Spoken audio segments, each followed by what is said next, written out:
and consensus. I hope that in this new, on this new board, that we will be able to work together to find common ground. Thank you. Ms. Latham, the next question is, do you support banning books from public libraries? And if you do, what criteria would you use to determine whether a particular book should be banned? Thank you for asking that question. That is something that we are seeing a great increase of across the nation and around the world. So in general, I do not support banning books. I support the freedom to read and the access of information. Now, what I'd really like to communicate is that library materials, library collections are carefully, thoughtfully, and intentionally added to collections. So if anyone would like to submit a reconsideration of any material, they are invited to submit a form. Then it goes to the director, and then it goes to the board. But of course, if you are not interested in any specific kind of material, you have many, many other options. Freedom to read. Thank you. Ms. Dower. As a member of the American Library Association, I also agree that I am not for banning books. And I am for the freedom to read. I agree with Allie in that the library hires librarians on purpose because they are professionals, and they will select materials that are reflective of the community, and they are materials that are circulated. So it is very important to have materials that reflect the entire community, and whether there should be some things in the library that offend everyone. And so that way that is one way to expand your mind, and that you're able to broaden your vision and broaden your opinions. And so, in short, no, I do not support book bans. And Ms. Calusa. I agree with what both Bonnie and Allie have said. I do not support book banning. The library collection does need to reflect the wants and needs of everyone in the community. And we have professional selectors on staff who very carefully and thoughtfully choose a collection, and we've got a great collection here that is well balanced. And the collection management policy is on the website for anyone to read how things are selected. Next question is, if you could change one thing about the St. Charles Library, what would it be? And I'll start with you, Ms. Down. Well, since the renovation, everything seems so beautiful, and so I love the natural light in this building. But I do, from an outside perspective, having been a former employee here, I am kind of concerned there seems to be some kind of disconnect between the staff and the board, and so I'm hoping that there's a little more transparency if that's what's needed, and I just wish that it would be a little more cohesive. Okay, thank you. Ms. Calusa? Having just gone through the renovation, we tried to add everything in that the community asked for.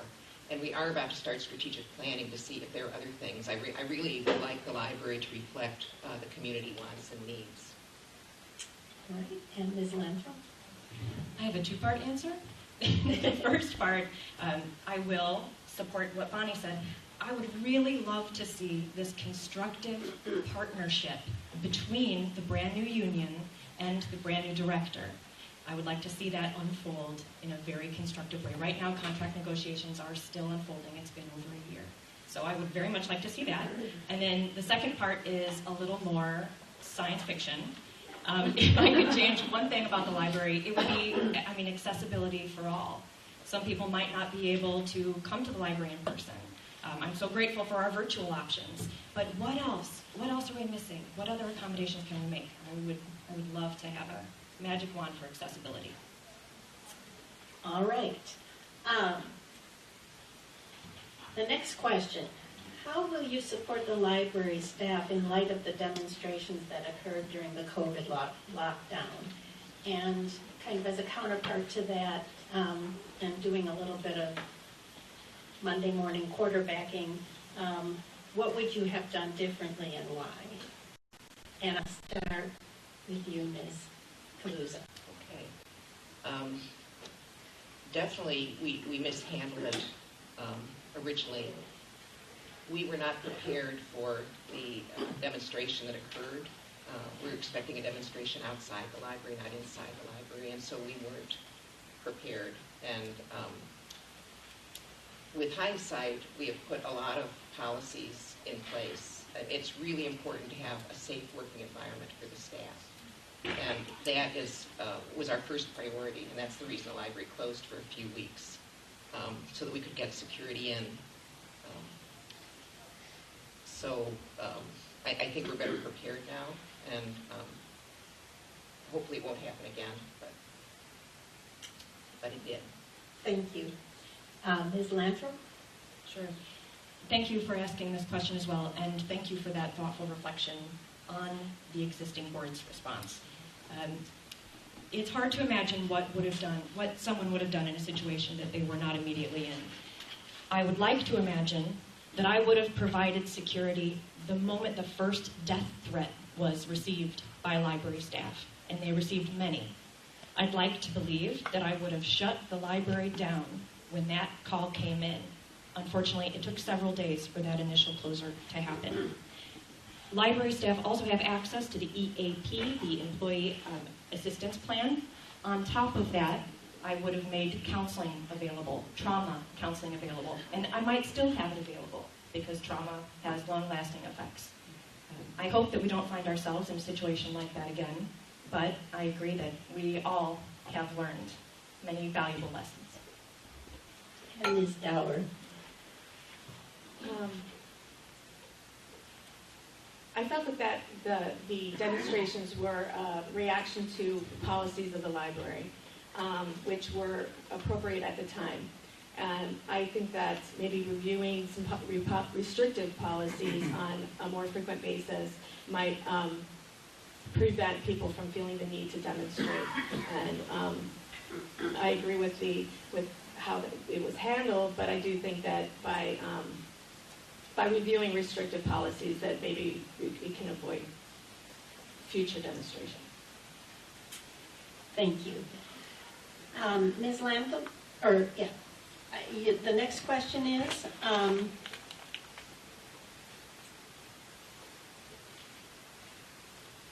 what can the library board do to help support the educational goals and agenda of District 303 schools? What can they do to meet the goals? Well, the first thing I would do is just turn that listening up to 11. I want to make sure that we are maximizing our relationships with school leadership at all levels, with the teachers, with the school board, with the administration, with caregivers to students in the district, to homeschooling families. Let's hear about what they need and want, and then look at our tools, look at library resources, and see how we can best respond to those. Really, I believe it comes down to listening and then providing what tools and resources we have. Thank you. Ms. Dower?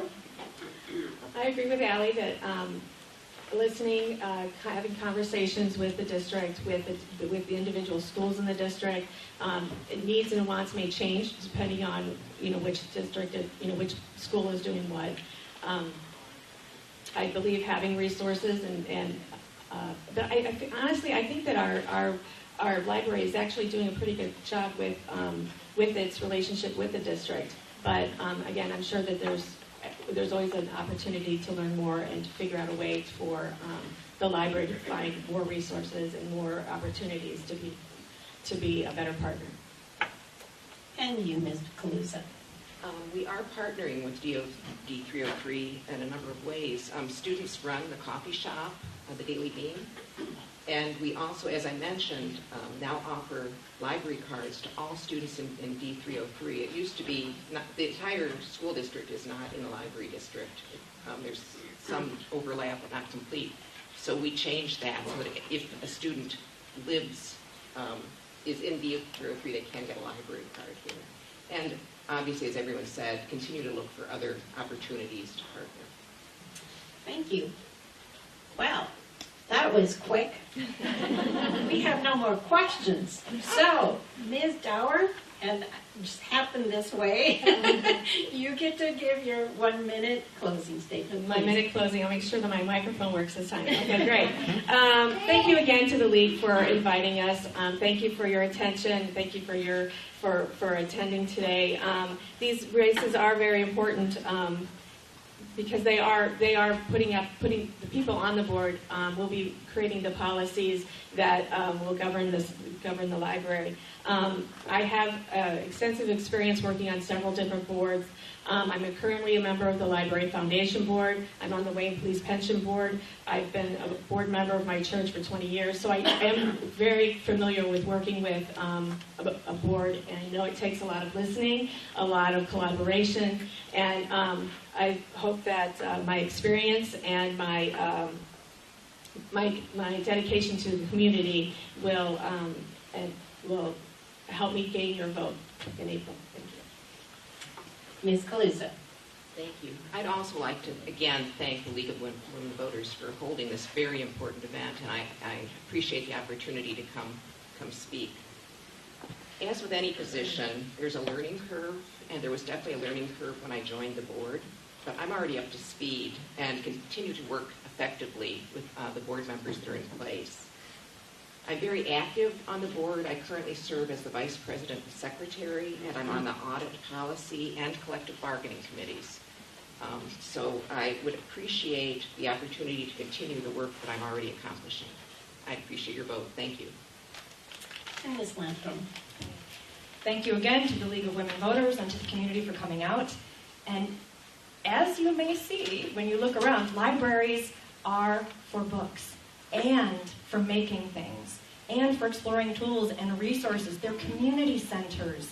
They're children's museums. They're art galleries. I would like to offer my skills and strengths and experience to support the library, to make sure that it's a safe, welcoming place for everyone moving forward in this new chapter. I would like to challenge everyone to tell at least 5 people about your experiences here today. Early voting starts March 10th and then expands on March 28th. The election is Tuesday, April 4th. I would be grateful for your vote, and again, thank you for coming. If you have any questions, please reach out. Thank you. Thank you so much. Let's give a little hand to the presenters.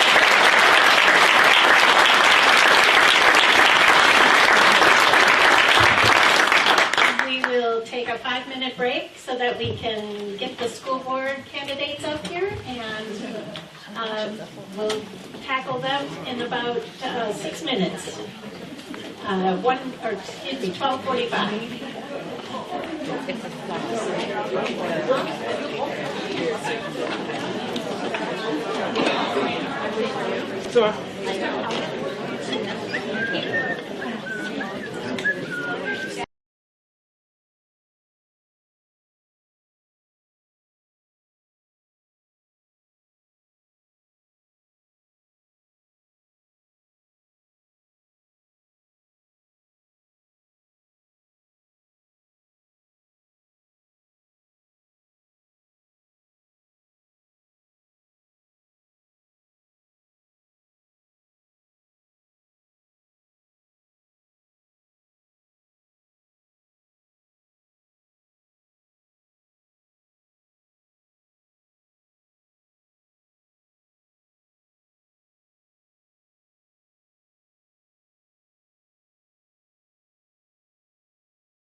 kind of settle down. As you can see, we have a full deck up here.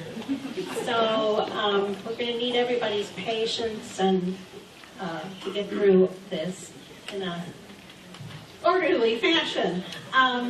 Just for the candidates, please make sure you can see where I am on my mic. That's where you need to be, okay? These mics are, you really need to speak into them. And the main reason we want you to speak into them is not even necessarily for the people here, but for the BATV and the crew there to be able to pick up your voices. And for the audience, if you do have a card and have a question, please pass it to any one of the League of Women Voters on the members on the side. You can raise your hands, League members. So make sure you get the cards to them and they'll get them over to the reviewers and then to me, okay?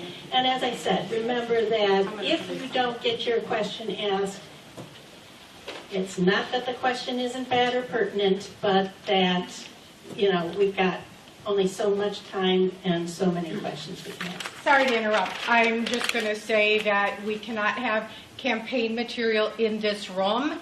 That is considered electioneering, and it is a violation of the league rules. So anything has to go out on the table. No signs, no buttons. So if you have it, please take it out right now. All right. Just had a request. So I'm going to go down the line. And as I call your name, as I indicated, let me back up. There are 3 seats open on the board and 7 candidates. And there is also 1 2-year term open on the board and 3 candidates. We are going to be asking questions in alphabetical order with all 10 of the candidates, all right? I'm going to introduce them right now, and I ask you when I call your name, stand up and wave to the people in the back, okay? And then after that, you can stay seated. So, Mr. Backer. Good afternoon. Ms. Diepenbrock. Hello, all. Ms. Duddles. Hello. Mr. Ruschert. Kuschert. I'm sorry. No problem. Can't read the writing. Mr. Lackner. Hi. Mr. Lenz. Happy Sunday. Ms. McCabe. Hello. Mr. Palacios. Hello, everyone. Mr. Rivard. Thanks for coming out, everyone. Appreciate it. And Ms. Van Heel. All right. 1 minute opening statements, 1 minute for each question asked, and 1 minute for closing statements. And here we go. Mr. Backer, your first opening statement. Thank you. Good afternoon, everyone, and thanks to the League of Women Voters for this wonderful opportunity. Moved into this area, St. Charles, 27 years ago with my family. I have 4 students who have gone through our system, K-12. I have 2 students still in the system, 1st grade and 3rd grade, with very special needs. Also, I'm an educator. I just completed 2 years ago a 40-year career in education. I was a teacher, I was an administrator, and a coach at the elementary, middle, and high school levels. I think what I believe I bring to the table is experience, empathy, and certainly a clear understanding about how schools work and what is needed. I'm a problem solver. I'm one who listens. I'm one who collaborates. And we're at a perfect time right now to bring together the best of in this community, and I want to be a part of that team to do it in our school board. Thank you for coming this afternoon. Right, and candidates, if you haven't already noticed, we have a timekeeper here, okay? All right, good. Ms. Diepenbrock. Hello, all. Thank you again for having us all here. I am running and very excited to run for the school board. I've been very active the last 2 years in keeping up with what's going on with the district, as many people did for the first time. Very vocal in the community as well about the needs of the community, and tend to be a person that folks gravitate to speak with. I had the honor of being on the Citizens Advisory Committee while it was still enacted in D303, and was also, that experience assisted me in learning more about the inner workings of the school and how the relationship between citizens, administration, and school board cohesively work together in tackling a lot of challenging topics during a very challenging time. Probably need to stop saying so much. But I have a bachelor's degree in communication as well as theater performance, as well as a master's of fine arts. I had a very thank you. Thank you. Ms. Douglas. Hi, thank you again, League of Women Voters, for having us here and for so many people coming out to listen to us today. I grew up in the northwest suburbs in Schaumburg. I graduated from Schaumburg High School, and my family and I settled in Bartlett and moved here in 2017. When we were still living in Bartlett, we gradually came here for parades and to go to the theater and all, the wonderful things that this town has to offer. Part of the reason why we moved here is because of this community and the people in it, and the other part was for the school system, which overall I've been very pleased with. I have 2 daughters that attend. They're freshman and junior at East. But I do see some need where we could improve upon things within the school district. I am really passionate about mental health. Both of my daughters have struggled with that, and it's definitely something we're seeing studies about the needs for mental health care. Thank you. Mr. Kushner. Okay, can you hear me? Good afternoon, everyone. Thanks for attending. Thanks for hosting. We really appreciate it. And also kudos to all the candidates here. It's tough to sit up here and let the community hear your voice, and so tip of the hat to everybody who's doing this today. So I was appointed to the school board back in December of 2021, so I've been there for about 15 months. It's been a unique experience and certainly a challenging experience as we navigate quite a few different things for our students, for our staff, for our community. So again, thank you everybody for being here for this important discussion. My professional experience, I'm a small business owner. I'm a current NCAA coach. I worked in talent management. I was an assistant director of admissions. So I believe I bring a unique experience to the board, well-rounded experience. My master's degree is in industrial and organizational psychology, so I like to apply those principles to each of the challenging things that we are tackling. I'm currently co-chairing a number of different committees, and I want to continue the work that we have been putting forth over that last 15 or so months. And my main goal, if I was going to sum it up, was a common vision for the whole community. Okay. Very good. Thank you. Mr. Lackner. Thank you. Thank you for facilitating today's event, and more importantly, thank you for promoting civil discourse. I think this is the real foundation of a lasting democracy. The other foundation is an effective education that leads to a just society. And time and again, we see proven that access to education is the real driver of social and economic mobility for our students. My wife Amy and I have 3 children here in D303 and 1 who's graduated. And we moved here 9 years ago specifically because of the schools and the positive reputation that they have. And I'd like to see that continue. Academic excellence is the most important thing for the board to focus on. And the reason that's so is because our students take with them only the experiences and the successes that they've had here at D303. Please consider this. If you've watched me at the board table, you'll know that I'm known to watch the numbers. And I've heard people say it's not just about the numbers. That's right. It's about the students behind the numbers. Consider this. We have about 1,000 students in each grade. If we help 10% improve more, we have 100 students doing better. Thank you. Mr. Lentz. Thank you, League of Women Voters. My name is Thomas Lentz. I started my career as an auditor for a large for-profit education system. I really got to know the nuance and difficulty of managing education with limited resources. From there, I transitioned into management and information technology consulting, and I've been doing that for the past 16 years. My wife and I moved our 3 children, our whole family here from Bartlett in 2019. I joined the Citizens Advisory Committee for the school board. I participated in our strategic planning efforts, as well as our facility master planning, so touring our buildings, really getting to understand the community and representing the community and empathizing with the community to the board. A number of my friends and neighbors have encouraged me to run, and that's why I want to take my skills that I've had in the job market and bring them to the board. Thank you. Thank you. And Ms. McCabe? Good afternoon, and thank you all for coming. School board elections are really critical to a community, but decisions we make impact kids, but they also impact homeowners and community members. So thank you for your time and for your voting. I am running for re-election. Will be my second term. I have been an educator for over 40 years. I've retired from St. Charles as a district administrator, but I was a teacher, an award-winning principal, and worked at the state. So I come with some expertise and knowledge that I think have added value to the conversations. I have 2 grandchildren who are currently in D303 at the high school and at the middle school, and feel really proud of this district for what they do for kids.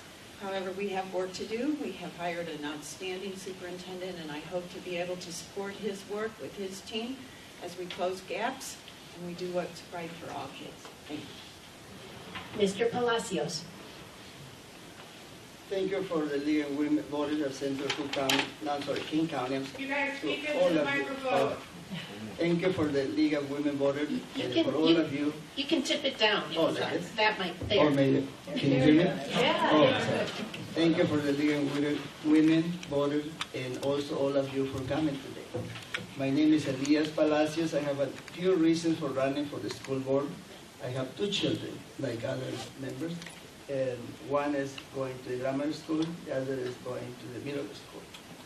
And also, I have a passion for helping other people and preserve the quality of the school system, and I believe public education is very important for all of us. And all my 3 campaigns issues are, one is safety, the other is making sure the students need to have a good education, which academics, and keep taxes low. And thank you for having me at this forum, and thank you for coming again. Thank you. And Mr. Rivard? That was me. I knocked over my little placard. Hi, I'm Richard Rivard. You can call me Ricky. I'm running for the 2-year expiring term, so I'm one of the 3 for the 1.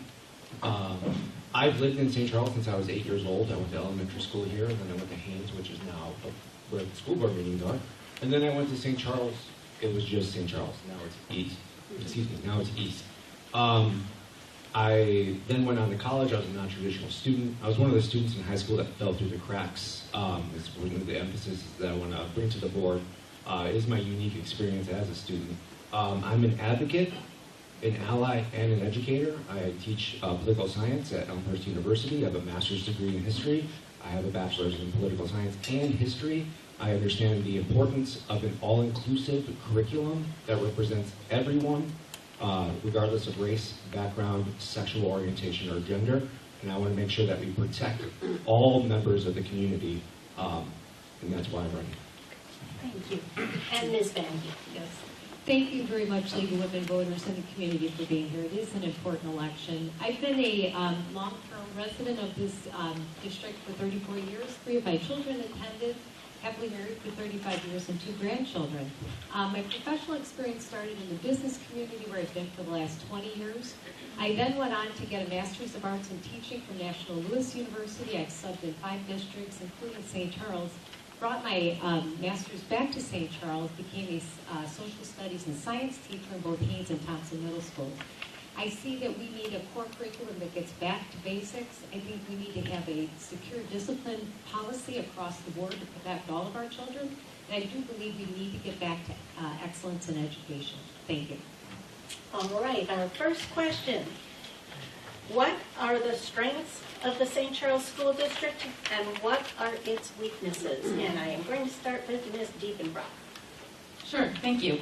I would say one of the foundational strengths of any district needs to start with the staff and the teachers. If you don't have strong staff and teachers teaching our students that are going to become everything that has to do with our society and being productive, it's going to crumble. And I think we have a really great my experiences here have been fantastic with teachers and staff, from bus drivers to the actual educators to principals. I would like to think that they need some more support, and that strength will quickly crumble if they become exhausted. and don't feel like they have the bandwidth to take care of what they're good at. So that's one of the things that I think are incredibly fantastic and strong about this district, is that our staff and teachers truly love our students and what they do, and that the current administration is really fostering that love and passion by example. Thank you. Ms. Duddles. Thank you. I have to say I've been very pleased with the staff and the academics that my daughters have experienced since they've been at D303. I think it's fabulous. We do have a high rate of students that graduate from D303 and go on to college, which is amazing. So I think we do need to do all that we can to support the staff and keep that going. But we do have overcrowding in the schools, and some of the teachers teach on carts, and that's not being excellent. So we need to make sure that we're providing the space needed so a student at one school can have the same experience that a student at another school has. I'd also like to see more proactive mental health in the school district, and also see a strengthened technical program and trade program for those percentage of students that don't go on to college. Mr. Kushner. Thank you. So strengths and weaknesses are some of the things that I explore often. I think that this district is now headed in a better direction with the new administration, a new vision of excellence for our community. There has been a tremendous emphasis upon transparency and communication, and from the feedback that I received from many different community members, that was a major issue in years past. And so we have tasked the current administration with exactly that, transparency and communication to all the various stakeholders within the community. So I think that was an area that was a challenge previously. Is that better? That was an area that was a challenge previously and has now become a strength. We are putting emphasis on a number of those areas because the things that we need to improve are the things that we want to be identified as excellent in the future. Most notably, academic performance. I don't think there's a person in this room that thinks that we have achieved to the degree that we are capable of, and we are putting strong emphasis upon not only being the best amongst our comparable peers, but the best in the state and nationally. Thank you. Mr. Lackner. Thank you. I think the most important strength that D303 has presently is an engaged set of teachers. We have a large faculty, and they really are focused on positive outcomes for students. At the same time, there's been a real lack of focus associated with which parts of the curriculum are the most in need of change, and there's a real opportunity for us to really laser focus on programs that matter and that will help students succeed. We also have a really strong financial management program in place for statutory reporting. The revenue that we get, we manage well. At the same time, there's a real opportunity for us to improve how we look at the spending that we outlay in order to drive academic excellence, and bringing a link together of our discretionary spending with positive outcomes for students is a real opportunity for improvement for the district. I think when we bring those two things together, we have the opportunity to better support teachers in what they're doing in the classroom. Mr. Lenz. Thank you. I'll echo what has already been said regarding teachers and staff. I've been walking the community and talking to people, and it is consistently one of the things that I hear about the great experiences we have and that our children have. And that, at the same time, our community is also a strength. Our community has gone through a number of challenges over the past several years, and even with all of the strife and everything else, our community has found ways to come together and work towards goals. As far as our weaknesses, again, our academic performance has been lacking for a number of years. I'm very excited with the new superintendent being brought on, as well as some measurable things being put in place, some measurable indicators being put in place to hold him and his staff accountable. Again, I'd like to see more engagement with our community and see the board continue to hold the superintendent accountable for delivering those academic results. Thank you. Ms. McCabe. Our strength is with our kids. Our kids come to us because our community cares about education, and our staff and teachers care about the success of those students, and they work hard, and as everyone has said, they are very engaged in making sure that all kids are being heard and can succeed. But at the same time, that is also a challenge because instruction and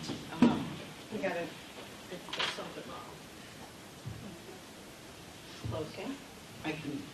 Better? Even closer? Okay. Instruction is a very complex task and requires a lot of support across the organization so that teachers can do their best work for kids. So we have strengths and we have challenges. Facilities is definitely one that's in front of us right now, but also how do we meet the needs of all kids, because there's a future in front of us that we don't know, and that we have to have our kids ready to do that. You can't just do a traditional approach, you have to look to the future. Mr. Palacios. I see strength in three different directions at least.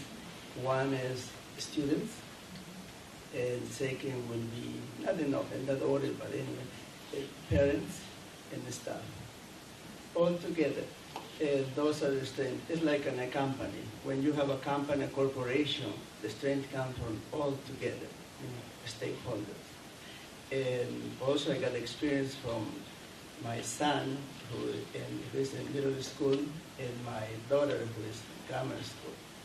And what will be better or to increase or to change, it will be increased communication between the board, the parents, and all the stakeholders, especially when it's curriculum-based, because we want to improve academics to compete within the state and nationwide. Thank you. Mr. Rivera? Thank you. Great question. Obviously, the strengths of the community are teachers. Obviously, teachers have done a Herculean job through the pandemic, maintaining what they could as they worked from home and through Zoom and all of that. Second strength is the students, of course. It's a wonderful community. I sat in those desks. I know what the community is like as far as that's concerned. Turning to opportunities, I think the first one really is mental health.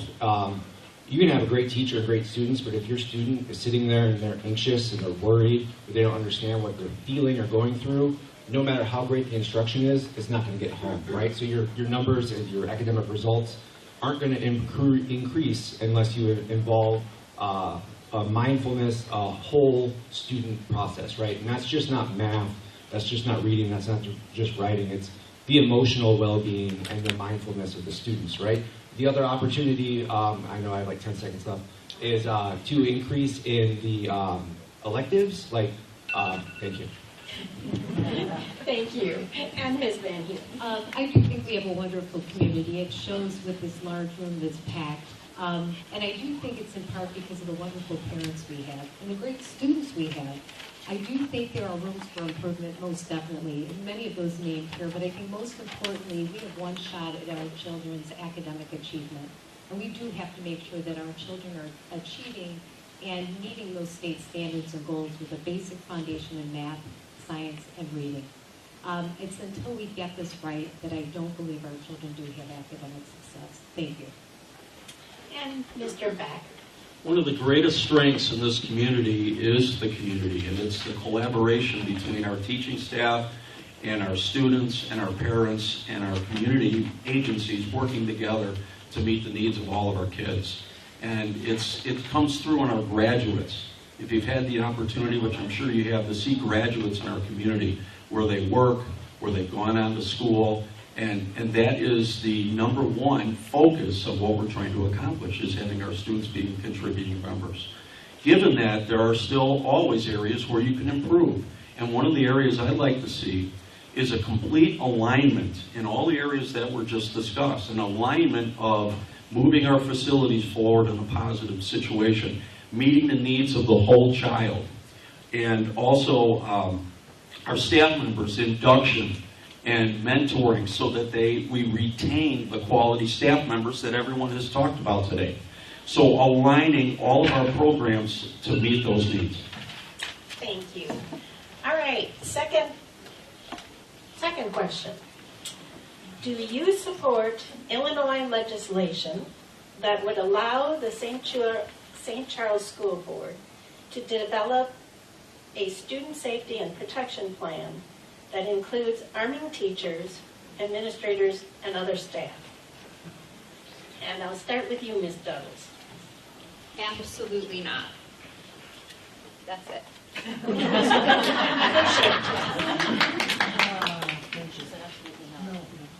So very, very great question. Thank you for asking it. I actually co-chair safety currently, so I have the luxury of working with the various municipalities, including our wonderful police department.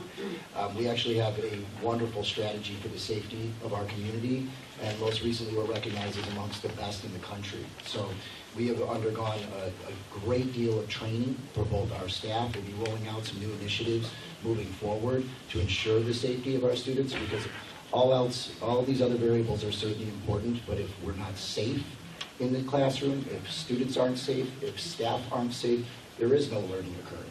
So I think the community will be very pleased with some of the initiatives that we'll be rolling out, as well as just understanding that the reputation of our community as far as safety is concerned is nationally renowned.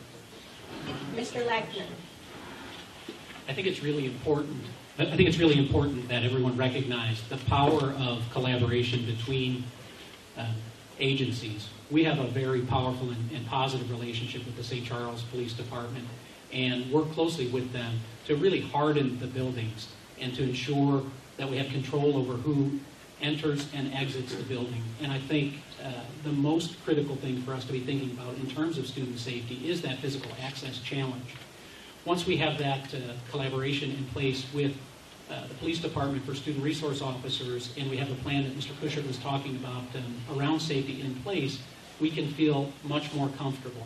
At the same time, it's incumbent upon the district and all members of the board to ensure that appropriate resources are put behind those safety programs so that they continue to move ahead and to become more and more effective over time. Thanks. Mr. Lentz.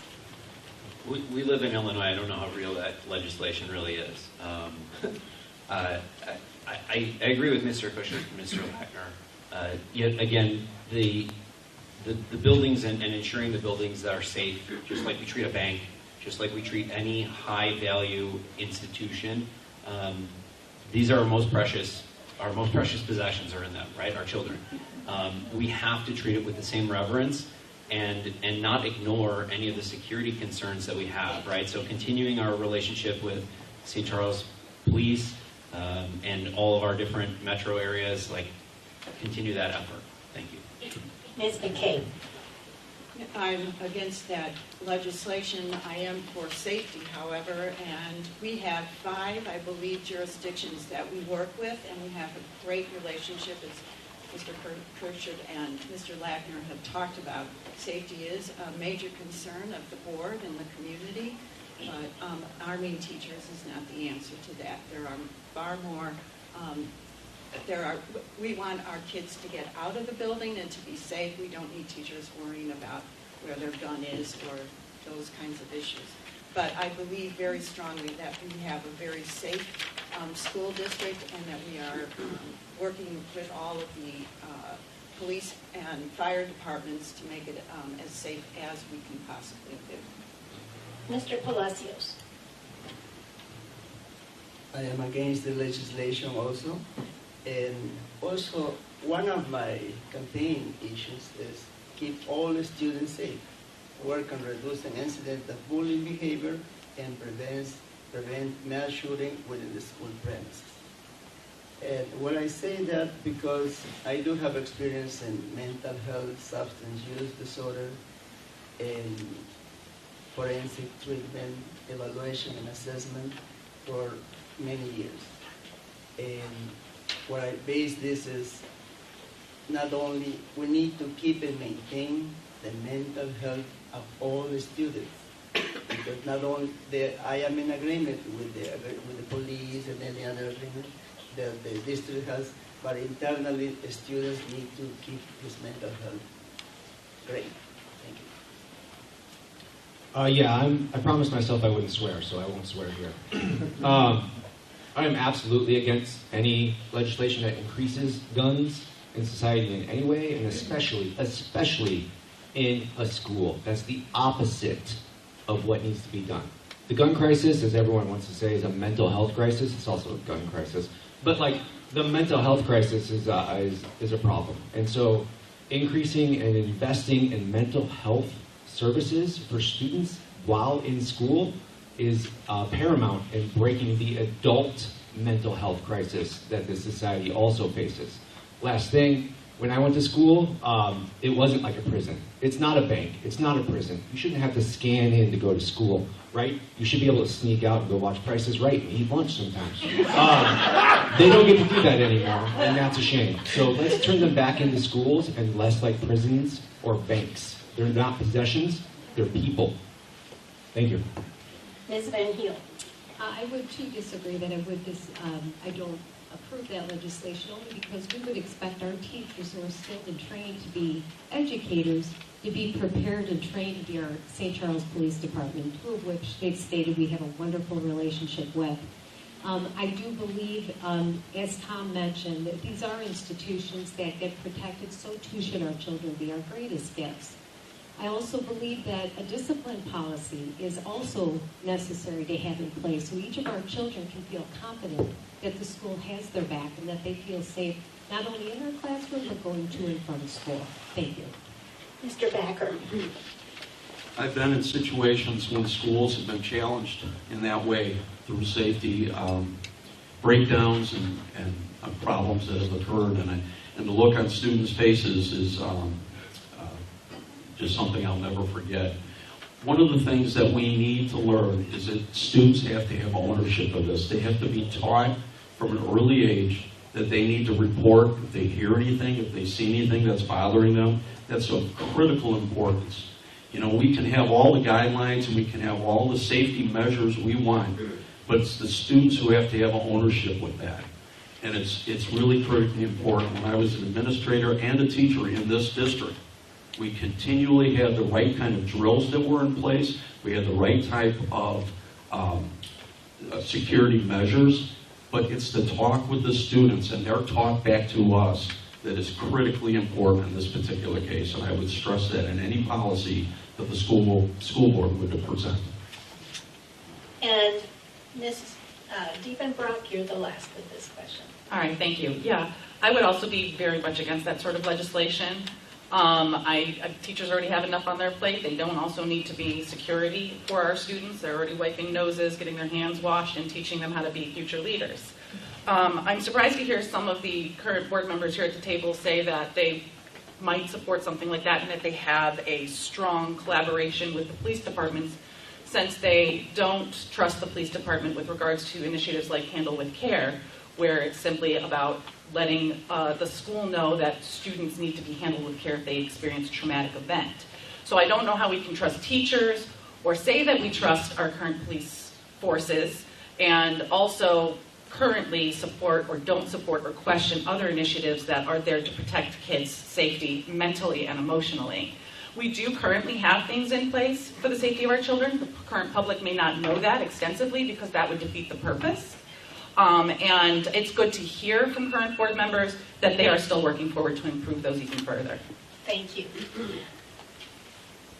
One reminder to all of you, please make sure you speak into these darn microphones. Ms. McCabe, and Mr. Palacio, make sure you do speak in, because I've just got a note saying that people in the back can't hear you, and if they can't hear you, then probably it's not getting recorded either. To use our lunch time. Right. Yeah, your playground voice. What role do you believe public schools should play in promoting diversity, equity, inclusion, and belonging? Mr. Kushert, you are first. Thank you. So as the public is likely aware, we have an initiative currently in progress right now. It's a superintendent-led initiative with board involvement as well as community and staff involvement as well. It encompasses a number of different areas. Like my esteemed colleagues here have mentioned, there are a number of issues that are facing our students, facing our staff. Certainly diversity, equity, and inclusion is at the forefront of the mind of many of the folks in the administration, and certainly the superintendent. It was one of the initial things that he suggested that we take on and tackle as a board. It is also an integral part of our current strategy for moving forward over these next couple of years. So it is critical. It's certainly at a foundational level involved in much of the decisions that we are making on a daily basis as a board. Mr. Leckman. Thank you. I serve as one of the board's representatives on the Superintendent's Diversity Committee, and I'm pleased with the progress that that group has pushed forward around really identifying groups of students who have the opportunity to do better and to do more in the schools. I think it's important for us to recognize that in those concepts of belonging that the new superintendent have brought to the district, we really see a focus on recognizing that each of us is human, and each of us, through that humanity, deserves respect and deserves the expectation of high potential. And that's really what the committee is focused on. It's how to really ensure that each and every student belongs in the school, but recognizes that the school is for them and that they belong there. And that's going to be the key to helping each student have the most positive outcome in their experience with D303. So I'm excited about the initiatives that are underway and about the focus on the places where we have the biggest opportunities. Mr. Lentz. Every student deserves dignity when they go to school. And one of the things that we've seen, over the last several years is that our academics have faltered. That contributes to students having challenges when they're not performing as well. There's additional pressures that are put on them. It requires additional resources from the district. Again, if elected to the board, I would focus on improving the dignity that we show all students, as well as making a priority for improving our academics and holding our administration accountable for those improvements. Thank you. Ms. McKay. All right, can you hear me? Public school is the gem of democracy. And the idea that all of us come together to learn together, to become a community is critical, and especially in this time of divisiveness in our nation. And in D303, we took the equity issue to heart, did an audit, found out there are areas where we need to really focus so that all kids are successful, hitting high rigor, finding their potential, and finding different ways and options and opportunities to learn. The more we learn about each other and build relationships, the more we see each other, talk to each other, have that sense of belonging, we're going to be a stronger community. Our kids will go out being great leaders to the future. So I'm proud of where we're at. We've got work to do. We're rolling up our sleeves, and I think we will see some great work coming forward. Mr. Palacios. Can you hear me? Little more. Can you hear me now? Yes. Thank you. Okay. And diversity and inclusion, and also I believe is students have different type of learning styles.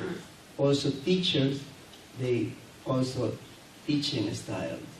And the different style, meaning each one of us learn differently. And then we need to honor each one, the learning.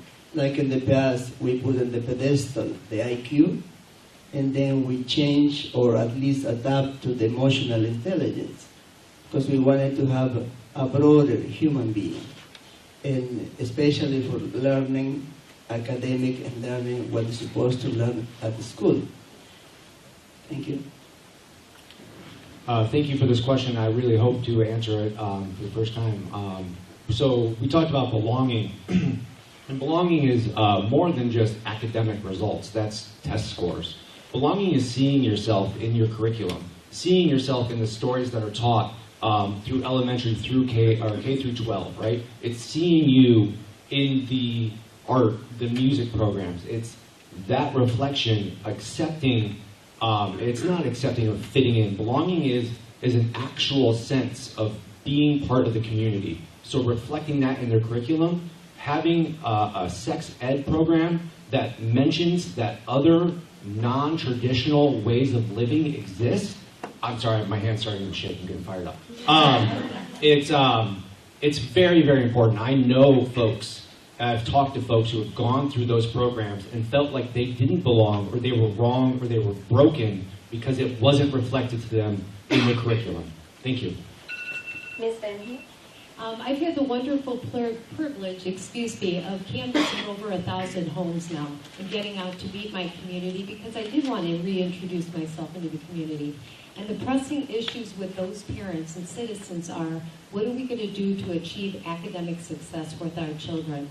I have no question that each child needs and deserves respect and love that comes from the loving parents and community that we have. My fear is that when we start replacing the academic programs that are so inherent to our kids, like the AP programs we removed, and the early bird Spanish, for example, what we're doing to the detriment of our kids' education. Thank you. Mr. Beckman. My initial response is we can do both. We can do both. We can meet the needs of our students and their mental health concerns that we have, and we can have the strongest academic programs, the best schools around. We can do both. Here's how. By aligning programs. A wonderful program is brought in. It's diversity, equity, inclusion education. Let's match that program or align it with our curricular department. Let's line it up with our special education department, which I can speak to personally, having a son who's autistic and has special needs, and the incredible inclusive opportunities he has at his elementary school right here. We can align together to provide the best academic possibilities and the best mental health, addressing the best of mental health situations. We can do it all. We don't have to choose between. And Ms. Diepenbrock? I'll follow that passion. So I get confused when I hear that we could do better. I mean, we can always do better, right? Perfect, that's the goal. You always want to try to strive for it, but it's not attainable. But we're already at the top 10% of academic excellence within Illinois. We have 2 schools that are blue ribbon. And I appreciate the striving for excellence, but at what cost? You know, and I really appreciate the needing to identify to the academics, because if you don't identify with what's being taught to you, you're going to shut down. You're not going to see your history in it. You're not going to see yourself in that. So how are you going to retain that? I'd also like to bring up that it's not always about test scores. What about career readiness? We also have Compass Academy. I don't know how many people in the room are familiar with Compass Academy, but that marries what Mr. Backer was just stating, is that you apply the academics to the action and it all makes sense to you. Math didn't make sense to me until I had to go grocery shopping or I had to place an order at work. So that's where I would like to see us continue to head. And Ms. Downs. I have been talking to people in my community for years, just as a community member out walking my dogs and having conversations with parents. And I have to say, I haven't talked to any parents that have been awake at night over test scores. They're awake at night over making sure that their kid is not sitting alone at school, that their kid has a group of friends, that their kid goes to school and feels comfortable with who they are and not targeted. So I'm glad to see this DEI program is being rolled out. I think it's very necessary, and it interlocks with academic achievement. If you are going to school and you're getting bullied, if you're going to school and you don't feel comfortable and you don't have a group and you don't feel like you belong, you're not going to be achieving what you could be in school. So I think it all interlocks together, and it is really important that we're providing that support to students. All right, moving to the next question. We're going to start with you, Mr. Wagner, and the question is, do you support the implementation of a formal sustainability management plan to help guide decisions that will save money, increase energy efficiency, and protect the environment and the health of the school community? I think the concept of sustainability and circular economy concepts that are focused on real conservative usage of limited resources, and we really only have 2 within the district, money and time, time being our teachers' time and their time with students.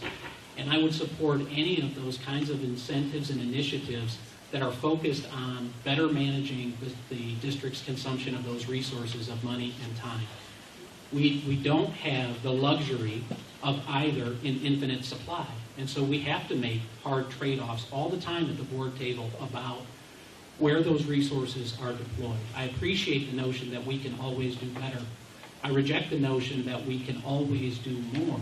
We have a finite capacity, again, of dollars and time. And so any initiative that's really going to increase the efficiency of the way that we utilize the money on behalf of students and the time of teachers for effectiveness, I would support.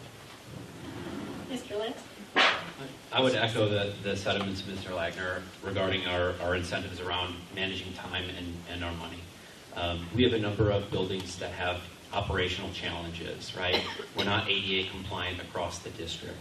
I can tell you that with those resources, when a student breaks their leg at Wild Rose and they have a classroom that's on a different level, they may have to deal with it. Same thing at Lincoln. If it's on the second floor, we make that teacher move their entire class down to the first floor, right? Because the building's not ADA.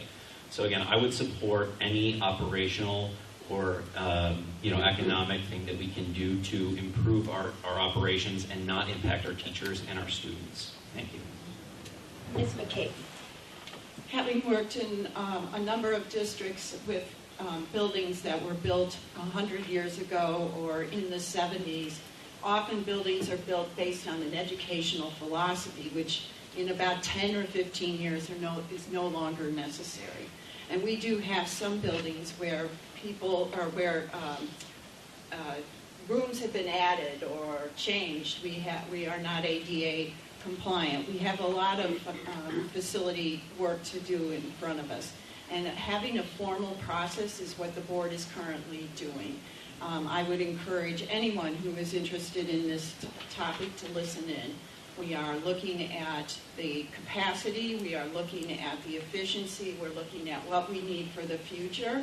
We've already brought in lots of data and information, and having buildings that are good for 50 years would be fabulous. And again, as Mr. Lackner talked about, we don't have infinite amount of money to do that work, but we are trying to be as transparent as we go through the process. Mr. Palacios? I will echo some of the colleagues here because I'm not expert in those terminology. Probably I need to learn a little more. However, what I do know is anything which is going to enhance the quality and also saving money, saving time and resources, and the benefit is for the students, I will support. Thank you. Mr. Rivard? Yeah, so as someone who finished school in 1999 at St. Charles, I went through the mold school, right? So I've seen this in action, right? I came home from school and took naps because I didn't know why I was so tired after being at school for 7 hours. Turns out I was breathing bad air. So increasing the air quality, making sure that the buildings are safe, structurally sound, and as efficient as possible is very, very close to my heart because it's something that I experienced on the wrong end. So we've overcome this before, and I think that with some smart choices, looking to future-proof these buildings and make sure that there's clean air for our teachers and students to breathe, I think that's really, really important, especially coming out the back of an airborne pandemic. So I'm all about making sure that everyone has a clean, safe place to learn. Thank you. Ms. Van Keen? I would support a sustainability and management program and report. One of the things as mentioned before my colleagues, and having been at the bottom of the rung here, I could say ditto, right? But I do agree with many of the topics that have been brought up. One of the things I think we really need to focus on, since Joe did mention, we do have limited resources and we do have limited time. So let's look at history. What programs have we put in place and what can we learn from them before we go reinventing the wheel? We do need safe buildings for our children. We do need to have them secure and sound and making sure that they're in the best learning environment possible. Thanks. Mr. Backer? I've been saying all afternoon that there's a strong need for alignment, and I've got some great news. The community in the engagement program that I'm aware of has told us that their concerns operationally are overcrowding and these kinds of things that have been mentioned with facilities. Well, here's the great news. There's a strategic plan in place, and that plan is being utilized to take a look at the things we talked about. Operations, the current use of buildings. Are we using them to the best of their abilities, the best of their capabilities, and efficiently? Lastly, taking a look at our demographics. The students who are coming into our district, the numbers of students who are coming in, and where they're placed, and the situations with placement as they come into our district. So this alignment I've been talking about all afternoon is happening, and it's important that that continues to meet the benefactors. The benefactors are our students. Ms. Diepenbrock? Yeah, thank you. Being truly here at the bottom of the rung over here on this side, this question, it's difficult. I'm going to say that. I think that this is the kind of subject that I would need to turn to the demographers for and the people who are professionals. The board isn't meant to be an expert at all of these things.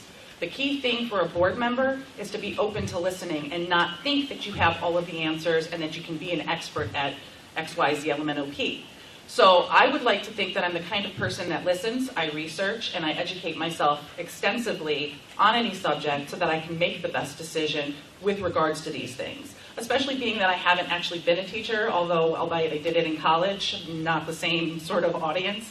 I would also like to see things that we think outside the box for, like how do we bring curriculum into, like, do the kids have gardens? Can we do that? Do we have space for that? I know we don't have space for building, but is there a way to bring curriculum outside and kind of give more of an airiness and space to the kids as they learn? What about solar panels? I don't know. Let's think outside the box for those sort of facility needs and see what we can do. Thank you. Ms. Douglas? Yes, of course, I feel the same as what Barbara just said. I'm not an expert on this, so I would like to listen to people that are and then make the best decision. But of course, we want sustainable buildings. We are hearing about overcrowding, and we do need to make sure that we have enough space, that the buildings are safe for our students, safe air, and that they're comfortable. Being a teacher, it's notorious that the high school buildings are cold and freezing cold in one room and warm in another. So just whatever we can do to keep those buildings safe and comfortable for the students and staff, I'm all for. And Mr. Kushner? Okay, thank you for the question. Last but not least here, on absolute bottom of the rung here. So financial challenges are facing everyone right now. So it is critically important that, from an affordability standpoint, from a sustainability standpoint, that is top of mind. And it is critically important aspect of our strategic plan. I own and operate a small business. So if I can't stretch out my dollar to the best of my ability, then I don't pay my staff or I don't keep my doors open. So we have to think creatively about how we stretch that. I had the luxury of running some lean strategies when I was working for a Fortune 100 company. You have to think strategically, you have to think creatively about not only how you best use the resources that you have, like the demographer report that we just recently went through at the board table. If you haven't seen that, please do review that. It's really about how we can best use our facilities. And then, yes, critically important that we have the value and the use of our dollars spread to the best of our ability. And that's all part of the strategic plan. Okay, last question. And we're going to start with you, Mr. Lentz. Do you support banning books from public schools? And if you do, what criteria would you use to determine whether a particular book should be banned? Thank you for the question. This is something that's come up quite a bit on my walk, so I've been going around walking and talking to the community. I have 3 young students in elementary school. I'm not a fan of banning books. Huckleberry Finn, Mark Twain books, stuff has come up. I'm also not a fan of having explicit materials in the elementary schools. So I would at the board table, I would want to look to protect our students that are in elementary schools from being exposed to this type of material. At high schools, I think there's a debate about educational value and other things. That I would defer to our librarians, the people that we are paying to pick and select these books. But at a grade school level, I would not support explicit materials in our grade schools. Thank you. Ms. McCabe? No, I'm against banning books, period. I think that folks who know, school districts know there is a process for selecting a curricular material. It is done very carefully with great expertise to how do the curricular materials match to the learning of the standards that kids have. We have processes in place for families who are uncomfortable with certain materials or certain processes that we are going through in the district so families can opt out. So I believe very strongly that we have expertise in our school districts to provide the best learning materials and curriculum for all of our students. Mr. Palacios? I believe that in general, banning books will not be the solution. However, parents need to have the right to decide which book, which material their sons and daughters will read or will see it. And regardless of the level, could be grammar, middle school, high school, though they are minors. As we know, our brain matures in females like 24 years old. In a young adult in males is 26 approximately. Therefore, parents need to be communicated at all times which material they will show, which material they will read, because they are ultimately responsible for their how they raise their children. Thank you. Yeah, thank you. So, I mean, let's just pause for a second and think, like, it's 2023. We're talking about banning books. That's ridiculous. No, I will not accept banning of books at any of these schools or any of that. Of course, there's an age appropriateness to all of this, but like that is like full stop. That's it. But the curriculum does need to reflect the fact that this is a public service. The public is diverse. There are two mom families. There are single families, single parent families. There are black and brown people in this community, and they need to be represented in the curriculum. And just because your kid comes home with a book with two dads in it, that doesn't make it offensive or something that shouldn't be taught in public school, because that is a reflection of reality. And that's just the world that we live in. And we need to start thinking about how this looks. And then that fosters that sense of belonging, which makes the school safer, and they don't have to be treated like a prison. I'm done. Ms. Van Heel. I think we have a wonderful community. I think we all came here for the core family values that this community represents. No, I don't believe in book banning, but I'm afraid that label has been tossed around our media and our public quite too often to say, would we no longer hand keys to a 9 or 10-year-old to drive a car than we would put objectionable material in front of them. I think, yes, we have a core curriculum to teach to, but that has to be material that represents the core curriculum. I think we leave it to our parents to definitely educate our children and let them know the world in which they live, and leave that responsibility to the parent. Thank you. Mr. Becker? This afternoon, every single candidate mentioned their belief of we have such an incredibly strong staff. Well, if you trust that incredibly strong staff, that includes the library people who are just our professionals. They are making choices that are in the best interest of our students. Of course, we would never want to have a policy where we're banning books. And I reach back to the presentation by our library board candidates as well. We have a collaborative relationship between our school district and the library. And so we have to trust them as well. Now, at the same time, parents are passionate. And as talked about, Mrs. McCabe mentioned, there are opt-out procedures if a parent has a problem. We have to listen to all our constituents.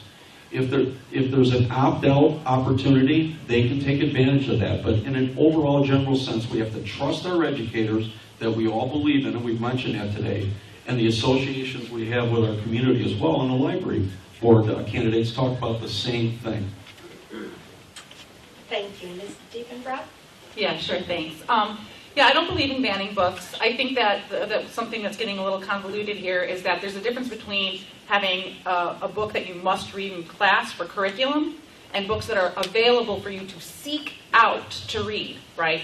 So if something in the classroom is being taught and the book is suspect, right, with regards to all family values, and we're not talking about two dads or two moms, we're talking about things that may be traumatic to the mental place in which a child is at. We need to trust the committees we have in place and the librarians, as Mr. Backer said, to be able to tell you what is age appropriate for their comprehension. And with regards to that we need to be more concerned about the technology that's available more so than the books, right? Because that's just being fed to you, whereas your imagination and your interpretation and the way your family and your community has raised you can help you fill in those blanks for you to make that reading a little more applicable to you. Thank you. Ms. Duddles? I am against book banning, and as a former teacher, I think how your imagination comes alive. I remember reading To Kill a Mockingbird in 7th grade and then again in high school, and being in a classroom and having discussion about that. And what an amazing experience that is something that I still remember today. So I think not only should we not ban books, but we should be very mindful when we're developing the curriculum and trust teachers, number one, and number two, make sure that we are providing diverse experiences, because that's how children learn. When you learn about people that are not like yourself from different situations that you would not otherwise know about, besides reading a book in school and having that class discussion led by a teacher. Thank you. Mr. Kushner? Okay, thank you for this question. Yeah, this is certainly an emotional one for a lot of folks. I want to first say that this district is not in the business of banning books. There is a thorough review process for the age-appropriate nature of any of the materials that we are giving to children. I don't think that it's a secret that a 2nd grader is probably not fit to be reading the same material as a 10th grader. And so there is a very careful review process that the district already does to ensure that the appropriate materials are in the appropriate place. And we have qualified professionals who are doing exactly that. I don't think it can be overstated, though, that parental involvement is also important, because at the end of the day, these children are going home to their parents, and their parents should have some say, and do have some say in this district regarding the materials that they read and review. So I guess in short, we don't ban books in this district, and we do thoroughly review exactly the age-appropriate nature of the books and who should be reading them at what time. And Mr. Wagner? Thank you. I'm glad that the library board candidates had a conversation about this same issue, and I'd like to add to the conversation that the library's responsibility is a little bit different than that of the schools. The schools have the responsibility for students every single day during the school year, and so I think when you consider this issue, the idea that there are controls today on the laptops and the Chromebooks that each of our students take in order to prevent them from having exposure to the worst of what the internet has to offer, we have to consider that that process is in place to protect students. The same kinds of processes around review and inclusion of particular material in the curriculum and the availability of material in the school library is very similar to that protection process within exposure to the internet. I'm against the idea of banning books. I think the level of availability of concepts and content at the library, here, the public library, is a different perspective than that which needs to be taken account in the schools. All right, we're going to move to closing statements, but I think we're going to do it a little bit differently than originally planned, because I've gotten a request for people in the back who can't see you and are not sure what your names are and which one of the seats you are running for. So, Mr. Backer, Mike Backer, Thomas Lenz, and Richard Rivard, would you just stand up for 1 minute? Again, these 3 gentlemen are running for the open 2-year seat, 1 seat, okay? So I am going to start, let's see, Mr. Rivard, I'm going to have you start with your closing statement. I can stay standing? You may stay standing. Awesome. I teach, and so I stand and I walk. I walk 2 miles in one night class once. So standing is more comfortable for me and allows me to burn off that energy. All right, so real quick, because I already wasted 10 seconds. I'm an advocate, and I'm an ally, and I'm an educator, right? I'm going to advocate for teachers, the students, and the community, right? I'm going to make sure that's reflected in the curriculum and in the schools, right? I mentioned belonging. I think I was one of 2 people who said belonging out loud when the question on belonging happened. Belonging is more than just fitting in. It's seeing yourself reflected in that way, right? I'm an ally. I'm going to be there to listen to everyone who comes to me to better represent our community and our schools. I've been in those schools. It's very important. ultimately, I'm running because I care. I'm passionate. And like, I don't have the board experience. I've worked in restaurants, so I understand people want to talk to the manager at the restaurant only when there's a problem, so I can listen pretty well. But I can learn how to be on a board, and I've served on various small boards, but you can't learn passion and values, and that's what I bring. Thank you. Mr. Backer. Thank you. I want to thank once again the League of Women Voters and also the candidates who are running. I think I made it very clear where I stand today. It's about aligning all the best of in this district.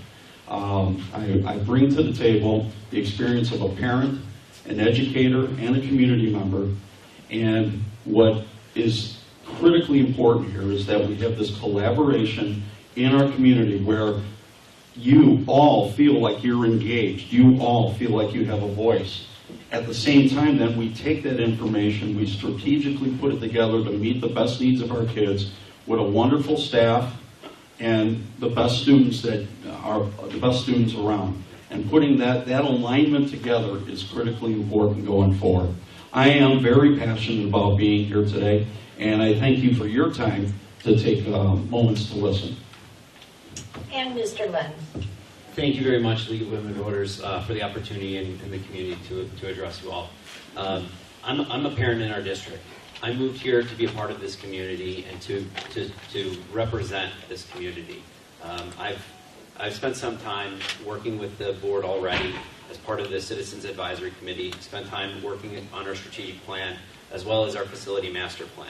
So I'm very familiar with the material and the things that the board is going to be working on. In the 2-year board seat, it's very important that you come up to speed very quickly. So again, I think this makes it a strong asset. The board is there to provide purpose from the community as well as to monitor performance. And I think we have a tremendous opportunity here to improve the trajectory of our district. Please vote for me on April 4th. Thank you. All right, I'm going to have the remaining 7 stand up. We have, starting at the far end of the table, Barbara Diepenbrock, Lauren Duddles, Matthew Cushart, Joe Lackner, Becky McCabe, Elias Palacios, and Dolores Van Heel. And I will start with Ms. McCabe. You get to go first. To go first. Well, thank you all for coming. This has been an interesting event for us. We haven't all sat down together to hear each other, and I thank all of you for running. This is a very important election. I believe I bring some experience, expertise, and knowledge about how educational organizations run. I had the honor of being on the board for the last 4 years, which was not an easy 4 years to have gone through. Yet we have worked hard as a board to listen carefully to our community. I believe we've hired an outstanding superintendent to lead us into the next phase of our growth to excellence. And I believe that I can bring what I've learned as a lifelong learner, as an educator, as a teacher, as a grandma, to help give us the best for our kids and to their future. So I hope you will vote, and I hope you'll vote for me too. Thank you. Mr. Palacios. Can you hear me now? All right. My name is Elias Palacios, and I'm running for 3 campaign issues. One is safety for all the students, and also good education, which is academic improvement, and also keeping the taxes low. These 3 things I'm running for this campaign. In my experience as a professional in mental health, substance use disorder, and also many groups that I was involved, make me qualified to negotiate and work with all groups. And thank you again for all of you coming here, and thank you everybody here. Thank you. Ms. Van Heel. Thank you. And thank you, League of Women Voters, all of you really for attending. This shows such a wealth of support, and it's awesome. As I mentioned to you, I've been a 34-year resident of this town, raised 3 of my children in this district, And this is our home. This is your home. In fact, this is the reason we've all moved here, is because of the outpouring of support, the wonderful family values that this community exudes. In fact, 88% of your taxes go to support these local schools, and it's an imperative, one, that we have a curriculum that speaks to the core subjects, have our children proficient in those subjects, to have a discipline policy across the board that's clear and concise to each parent and child so they feel safe, not only in their learning space, but on that school bus going to and from. And again, third is let's attain excellence. Let's not just meet our state standards, let's exceed those. Let's bring back our AP programs. Let's bring back the languages that our kids were studying once upon a time, and give our a chance to really succeed in the marketplace. Thanks so much for your time, and I hope you vote April 4th for the winner stand here for your king. Ms. Diepenbrock? Yeah, hi, thank you. So while I've been up here, I've heard a lot about experience. And as I said earlier, it's not so much, I think, about experience as maybe coming to the table with fresh eyes, being somebody who's willing to listen to experts and not try to feel as though you need to be an expert, because I think that's where waters get a little muddy. The other thing I would challenge you to think about is, do you want to just vote for the same group think, or do you want to make sure you have a board that's well balanced so that all voices are represented and heard? You know, do you want a little bit of A, B, and C? So I had 10 years of experience as an executive assistant to senior level individuals, so I know how to juggle a lot of personalities, and I understand the tough decisions, the finances, and the importance of balancing budgets, and that's all the stuff that you can learn about. What you can't learn about is the passion and wanting to represent citizens. I also have 2 children in this district. I'm going to throw that in there because I feel like I haven't represented those wonderful little beings of mine. And I thank you so much. Please go out to vote. It's very important. Ms. Devils? Thank you so much again for having this forum. Thank you. For having this forum and for so many people being here today. I am running as a mother, an educator, and an advocate. And I feel like my voice is an important voice that needs to be heard on the board. Another piece is I've been talking to so many parents, and I just think we have such a small group of parents that have come to the board meetings that are involved in the listen, learn, return, and things like that. So communication is key. If we're not hearing from parents and students about what is going on in the school, how can we make improvements? So that is a really big thing, is find some ways to, on a regular basis, hear from people in the community, the students and the parents, and find out what issues are important to them so we can make sure that the school system will reflect that. Thank you so much. Mr. Kushert? Thank you. Thank you, everyone, for being here. It's been a pleasure to speak in front of you, and I welcome any feedback, emails, phone calls. Be happy to field any questions that you have. You know, over the last 15 or so months, I've recognized really how tough this role is. There are a lot of different issues that we need to discuss, and a lot of nuance to each of those issues. There are no simple answers. And what I have found when we have started moving this district in the right direction, it started with collaboration. You know, over the last several years, all of us have experienced that we have focused tremendously on what we disagree upon, and that has created polarization, tribalism, you name it. And what I found is that this district is headed in such a better direction because we started thinking about what we agree upon, and we started there. And when we can create and share a common vision, that's how we're going to achieve excellence in this district. We can flesh out the things that we disagree upon, certainly, but focusing on a common shared vision is why we're headed in the right direction and why I'm confident that we can continue this great work, and I hope to have your vote on April 4th. Thank you. And Mr. Lackner? Well, thank you. For those of you who have yet to meet me, I just completed 2 years of service on the board, and I am running for the 4-year slot, and I hope I'll get your vote. I'm really pleased with D303's new trajectory. You know, we've hired a new superintendent.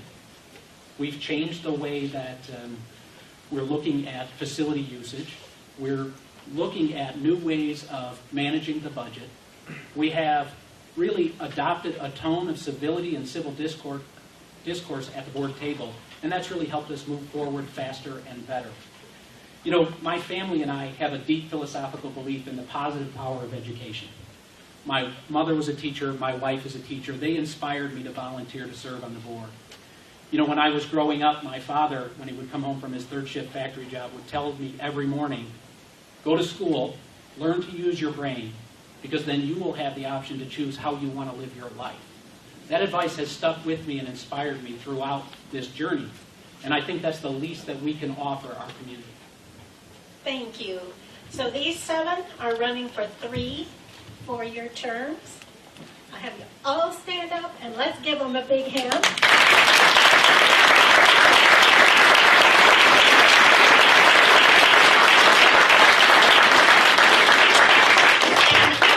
I want to thank you all for being such a wonderful audience. You truly have been marvelous. And we will take a 10-minute break and see you back here at 2:10 for Park. And then after Park District is City Council. Oh, I guess they're not going to give you 10 minutes. They're going to give you 5 minutes.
candidate forum, St. Charles Park District. We have 5 candidates running for 3 positions. If you could continue your conversations out in the area.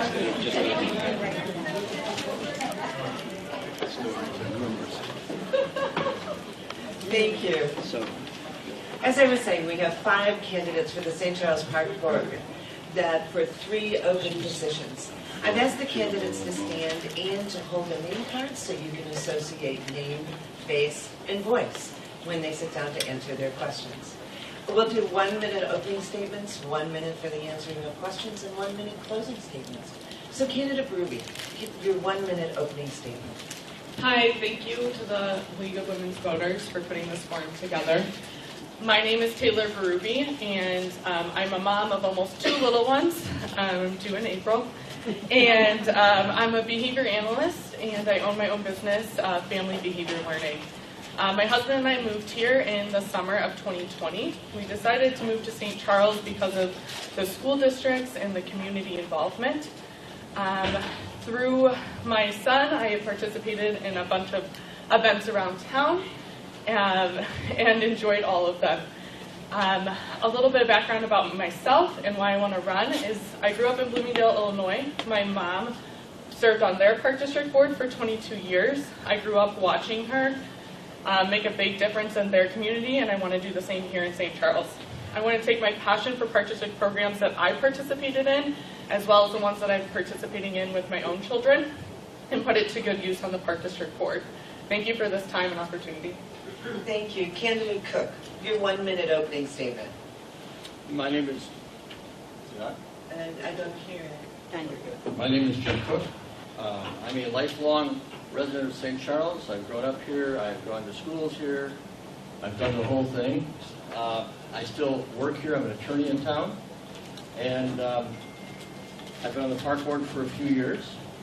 And I'm running again because, quite honestly, I have a commitment to the district that I, as the word's been used quite a bit today, I'm passionate about. We have an excellent park district. I want to continue to contribute as I can. For the record, I have a family with 3 college-age kids and a wife, and we've used the district everywhere from preschool through almost every program you can imagine. And I feel that the district has served us well, and I want to continue to serve everyone else well, too. Thank you. Thank you. Candidate McCarthy, your 1-minute opening statement. Hi, thank you, League of Women Voters, for inviting us to talk. My name is Peggy McCarthy, and it will be Peggy for Parks when you see it on the signs out there. I'm running for re-election, and I ask for your vote. My first term was amazing to see and learn how much this great park district does and how it works. I lived in St. Charles 28 years with my husband Adam and 3 kids, and I want to share with you a few things that I represent to being your park district board member. Number 1, I work for you. You are my customer. You are my boss. I want you to come tell us what you want. I want to create programs and parks that you want to come to. I am a watchdog for your tax dollars, always looking at different ways to use money without using your tax dollars.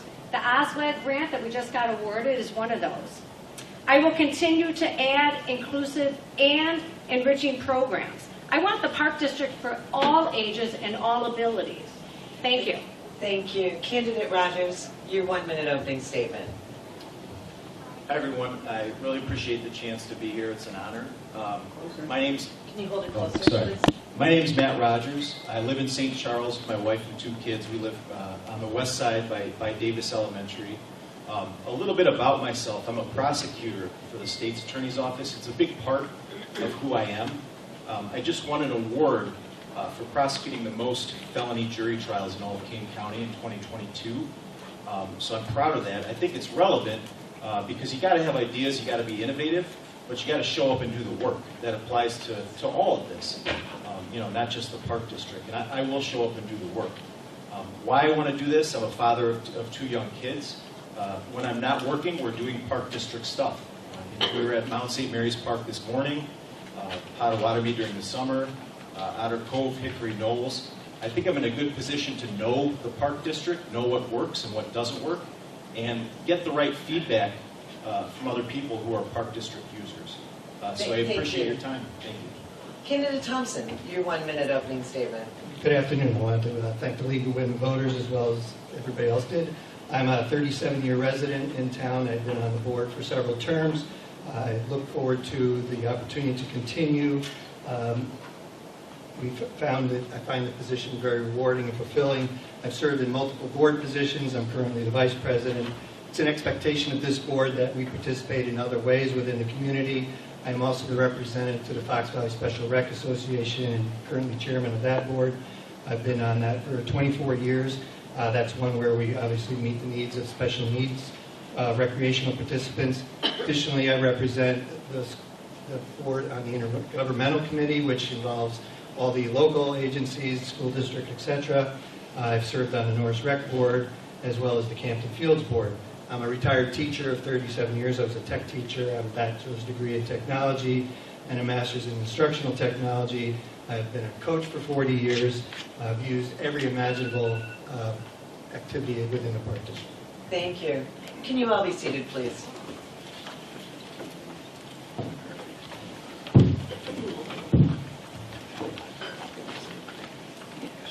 The first question will begin with candidate Cook. You might want to consider still holding those microphones so that you make sure that they're close. Candidate Cook, what do you think the Park District is doing well in terms of making its programming and facilities accessible and inclusive for all residents, economically and physically? What can be improved on? I can read the question one more time. What do you think the Park District is doing well in terms of making its programming and facilities accessible and inclusive for all residents, socioeconomically and physically? What can be improved on? Okay, so, can you hear me now? Okay. Actually, the Park District works very hard to make sure it's accessible to all the community. And we have programs for, if you look at our brochure that goes out every quarter, you'll see that we have everything from preschool all the way through what we call the Adult Activity Center in Potawatomi, for those people that are over 50 years of age. I think we appeal to all the age groups. As far as accessibility, we work very hard to design our parks as best we can for accessible use for those who may be handicapped. We recently opened a sensory park down in Potawatomi Park, sensory playground, in Potawatomi Park, and I think we're attempting to improve on that as best we can as money provides. As far as not spending too much money, as Peggy mentioned here, we just got what they call an OSLAD grant for $600,000 that we are going to use for development of Primrose Farm Park. Oops, I guess that's it. Sorry. Candidate McCarthy, the same question. So the Park District cares very much about being the Park District for everyone, regardless of age and regardless of ability. We just did a huge study on all of our locations to say, what are we missing so that everyone can have access to our parks? So we are becoming, all of our programs eventually are going to become ADA compliant. We also are looking at ways for all ages. So there's certain segments of the population that maybe we have more facilities or more activities than the other. We are listening to what you want, and we are now creating more programs. I heard today for the K to 8-year-olds, or from that after college or right after high school, for students to be able, or people to be able to come and enjoy all aspects of the Park District and stay in St. Charles and enjoy everything that it has to offer. Candidate Rogers. So I just want to say, I've been going to the Park District meetings for about 2 months now. I haven't missed a meeting. And the staff in place at the Park District is phenomenal. The director, Holly Cable, Laura Rudow, Mike Keys, they're true professionals and they do a great job. So I think they do a great job, doing what you're talking about. As far as what could be, one thing that is very well for inclusivity, I would say Baker Station, there's a scholarship available. Baker Station is the aftercare school program, and there's a scholarship available, based on income. So I think that's a very positive thing and something that the Park District should be proud of. As something maybe they could improve on, people have talked to me, this isn't exactly my idea, but people have talked about, are there affordable spaces in the Park District for artists and musicians and people like that to perform, the arts, that kind of thing. So that's something I think we could do better. Thank you. Candidate Thompson? As Jim said, we do offer something for everybody. In fact, I happen to have the brochure with us. As you can see, this comes out quarterly, and it's packed full of something for everybody. We are also mindful of any changes that might need to arise. We do a survey every once in a while, and some things have popped up through that, and then we try to address those situations. As Peggy alluded to, we received a grant recently from OSLED for $600,000, which is going to make some improvements at Primrose. Additionally, we got a grant not too long ago where we're going to be putting an educational indoor building out at Primrose as well, because there's opportunities sometimes where a school wants an indoor space, and so that affords us to have that. But we are inclusive. I mentioned I'm on the Fox Valley Special Rec Board, and that's with 7 park districts all total: Geneva, Batavia, South Elgin, Fox Valley Park District. And that obviously addresses all the special needs within the district that arise. And Candidate Berube.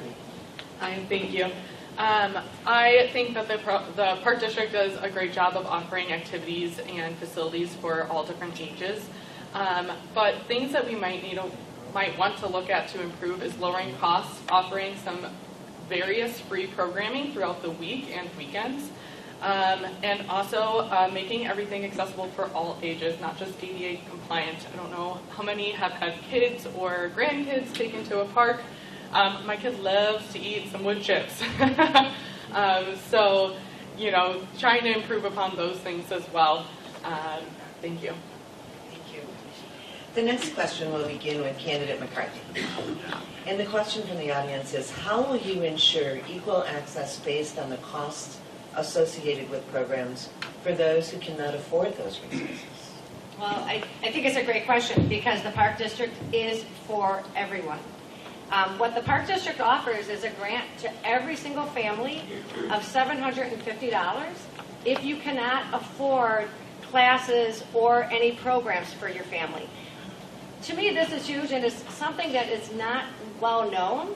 But if you have a family that you know of that is not able to take a class because of their financial means, we will give them a grant, nothing to pay back, of $750.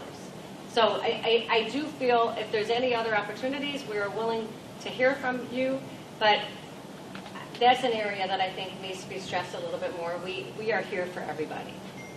Candidate Rogers.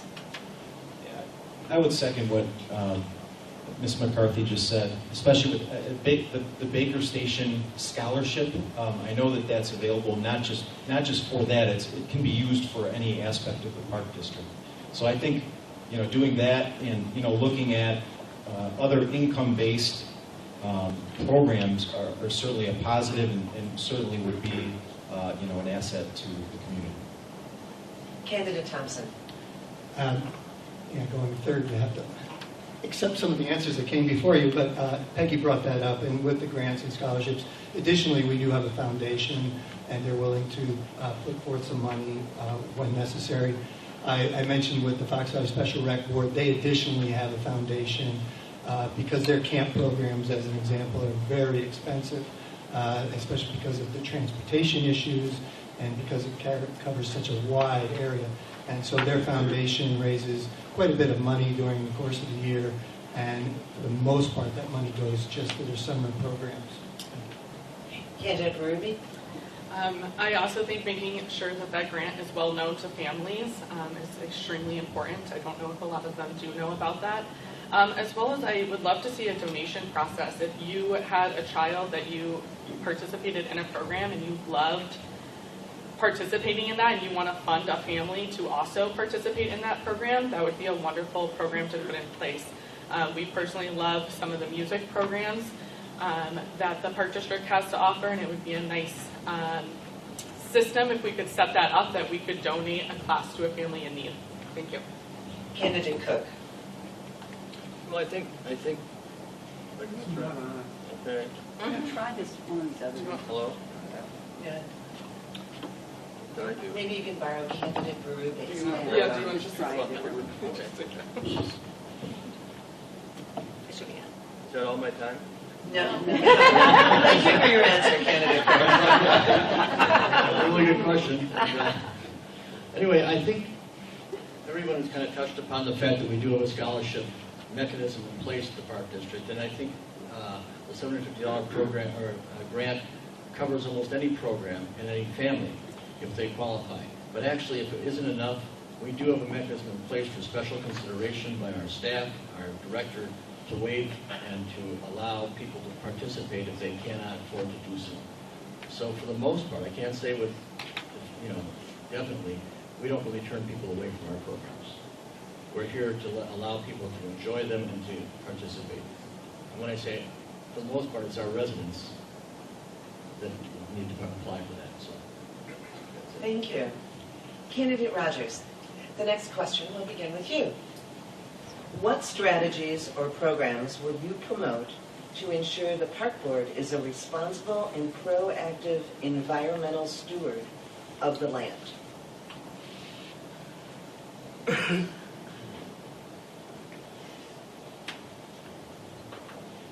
think the main thing is to take the opportunity you have and the platform you have in the Park District and all the Park District facilities and make sure all of those facilities are environmentally sound, are efficient, are used in a way that promote that kind of thing. And to make people aware of it, to make people aware of what is being used, how those resources are being used, so that people can get on board and see what you're doing and further promote that. So that's what I would try and do. Thank you. Candidate Thompson? We do have some things in place. Our Hickory Knolls is an example. Every part of that building was under consideration for making sure it met all those needs.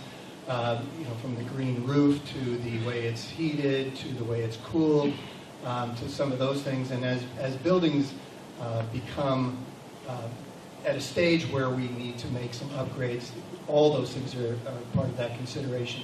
Same with some of the vehicles. We're looking at the potential of putting in charging stations here and there. We're also looking at some of the vehicles that we even purchase to make sure that we're getting the best bang for the buck and we're keeping track of the environment. I mean, we as a park district, I think we need to be the lead in that. In any case, we have many parks and properties, and so all of those things are important. Even most recently out at Campton, we have a bring it in, bring it out policy where we're not even leaving garbage cans out there anymore. So, thank you. Candidate Berube. I think just making sure all of our parks and buildings are sustainable and efficient. I am not an expert in this, so I would have to refer to someone that maybe could tell us more about what would be sustainable for each building. But I think also making those upgrades, not using older equipment, things along those lines that would be more efficient for each building and park. Candidate Cook. Again, I think everyone's covered it somewhat. You need to know that we have in our district, you're looking at being environmentally responsible. We have a naturalist, full-time naturalist on staff. We have a staff of naturalists that work at the district. We also have among the group a committee composed of staff called the Green Team that is also going through all the uses and all the mechanisms in the Park District to make sure that the staff and the district is using the most environmentally sensitive methods to make sure things are done appropriately, and reporting to the board on reporting to the staff on a monthly basis, but to the board at least twice a year. So we just know that self-examination is a big part of how this district operates, and that whenever we have a new facility, it's always examined from the perspective of not only functionality, but also environmental responsibility. Thank you. And Candidate McCarthy, your answer. I have to ditto everything. I think the Park District is very proactive at making sure that we are looking at environmentally safe avenues at all costs. But then you do play a role in cost. How much is cost and how long is the return for the taxpayers? Our taxpayers is our number one goal. Long-term wise, though, we're always looking at our buildings. We're looking at our parks. So we're trying to buy more green space, as well as when I became a member on the board, I was surprised at how we keep track of every single tree in all of our parks. And we know the healthiness of the tree. So we work so hard at even how things are planted, where they're planted. We are very proactive at trying to have an environmentally safe atmosphere for all the residents. We have one last question, and it's from the audience this afternoon. Would you consider collaborating with the city to develop a public amenity at the former police station site? And we'll start with candidate Thompson. Well, it has come, we have been presented the plans at a couple of our meetings. In fact, I believe an alderman is one who brought up that maybe has the Park District been consulted on what's going to happen with that property. The city does want to sell the property. They do want to bring in tax dollars for the property. As a Park District, we would love to have that just as an open space area that we could develop and use the riverfront and such. So it does have its problems, but we do collaborate with the city on several projects. Our main goal, obviously, as a Park District is the access we have to Potawatomi from downtown, and we certainly want to make sure that stays open. So I would welcome that the city would collaborate a little bit more with us and be open to the ideas that our staff has and our board would like to present. Candidate Berube? I would definitely be open to collaborating, because I think that would be an awesome green space, as you mentioned, and having that access to Potawatomi is amazing. I definitely think we should look at the plans, make sure it's going to be a good use for all of our residents, and having that open and access to that river would be amazing. Thank you. Candidate Cook? Okay, I'd like just to clarify, we collaborate on a lot of levels with a lot of departments with the City of St. Charles, as we do with the County of Kane, as we do with the St. Charles School District. We're very proud of that fact. We will continue to do so because it saves everyone money when two governmental entities work together. With regard to the specific question, I think we need to address the fact that the city has certain responsibilities to their constituents as far as selling that land and making sure that they get a return on it, etc. And their design is, they're entitled to do what they need to do with that property. However, make no mistake about it, we are in a position where we are standing ready, willing, and able to contribute as far as design for open space or a plaza area or whatever is necessary there. And if we are asked to do so, we're ready. We're there. Candidate McCarthy? The Park District is absolutely open for more green space and more avenues for the public can go and enjoy everything that the river has to offer, all the different locations have to offer. So we're 100% want to look for more opportunities. The city really is not going to give it to us. And we're not going to be a great tax revenue for the taxpayers. And I think the city is looking for, not to speak on the city's behalf, but I think the city is looking for a tax revenue so that they can help the people here in St. Charles. We would love a part of it. We would love to collaborate with what the city is doing, just so that we can, one, allow more access to the bike path, to Potawatomi, to activities on the river, and hopefully together we can make some sort of space for the public to completely enjoy what it's offering. And Candidate Rogers? Whatever is done there, it needs to be done right, because that is beautiful, valuable property there. I was there just yesterday for the St. Charles Polar Plunge to support the Special Olympics, and it's amazing property. I think it needs to be done deliberately. There need to be studies done to make sure we get it right. I've talked to a lot of people who have talked about concerns over traffic and concerns over additional hotels. And whatever is done, it needs to be done right. I've heard the possibility of mixed use, possibly an amphitheater there. I think that would be fantastic. Something that benefits the city and enhances downtown St. Charles, because that's an amazing property and it needs to be done right. Thank you. Candidates, thank you so much for answering our questions. It's time for closing statements. So I'll ask you each to stand individually for your closing statement, and you have 1 minute. Candidate Berube. Thank you all for your time and this opportunity. I have enjoyed answering the questions and speaking to you all. I think things that we may need to improve upon is soliciting community response in some of the surveys and hearing all the voices of the community and taking everyone into consideration. And hopefully you vote for me on April 4th. Thank you. Candidate Cook, your closing statement. Thank you. Thanks again to the League of Women Voters for hosting this forum. Thanks to all of you showing up for this. I appreciate you listening to us today. I guess the message I want to get out is something that's already been said today and from various people. The St. Charles Park District is in good condition. It's got excellent staff. They work very hard to make sure that all these priorities that we've kind of discussed are fulfilled. And I, as a park board member, and I've been there for a few terms, will do my best to continue my commitment to the district to make sure that they follow what needs to be followed and that we keep things in place. Don't forget that we are very conscious of money concerns, and we do try to make sure your tax dollar goes as far as it possibly can. Again, thank you very much. And please vote for me, by the way, April 4th. Candidate McCarthy, your 1 minute closing statement. Okay, first, thank you, League of Women Voters, and thank you for being an educated public that is caring about who you vote for. So I very much appreciate it. I want to just mention a few things. One is, currently I'm the only woman on the board. I think I bring a different dynamic and a different perspective on certain questions to ask about students, about children, and about activities. I think that brings a lot of value to the board.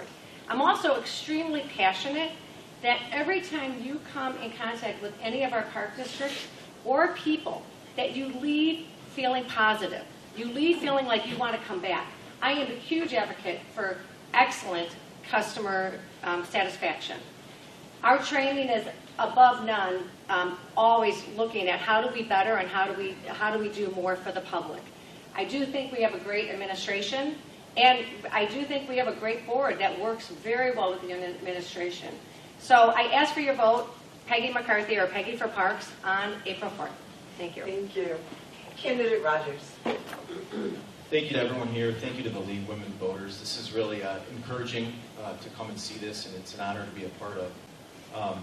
I would just kind of echo what's already been said about communication. So I'm 37 years old. I'm a father of 2 young kids, 3 and 5. I'm a big user of the Park District. I go to all, maybe not all, but all the parks, all the facilities. I mean, we use them. We talk to other people who are using the facilities. That's a different kind of feedback that I'm getting, and different understanding and perspective that I'm getting than maybe what's on the board currently. There's, 37 with 2 kids. There's no one like that on the board right now.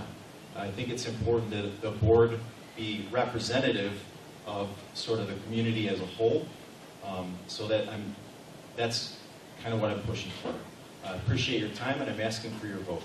Thank you. Thank you. And Candidate Thompson, your 1 minute opening statement. I too want to thank everybody for their participation in the League of Women Voters. We've made great progress in the time that I've been serving as commissioner. I just want to use my experience to continue that within the Park District and move it forward, and being mindful of the taxpayers' dollars. We currently have a well-functioning board, and more importantly, we have great employees and facilities and programs, and we offer something for everybody, and we are totally inclusive in what we offer. Our staff did a remarkable job through steering through the COVID pandemic and being innovative on creating different ways to get recreation and being involved. We have very many positive projects in response to our residents' needs and requests and survey results. And as consumer of the Park District, I want to continue to avail myself to continue those offerings. I initially ran for the board years ago when I didn't even know there was a board, but I used so many of the facilities. I'm an avid biker and walker, and I was a coach and did all the running, and volunteered as a coach for, I think, 4 different... Thank you so much. You're far too busy. Please join me in thanking the candidates for their participation.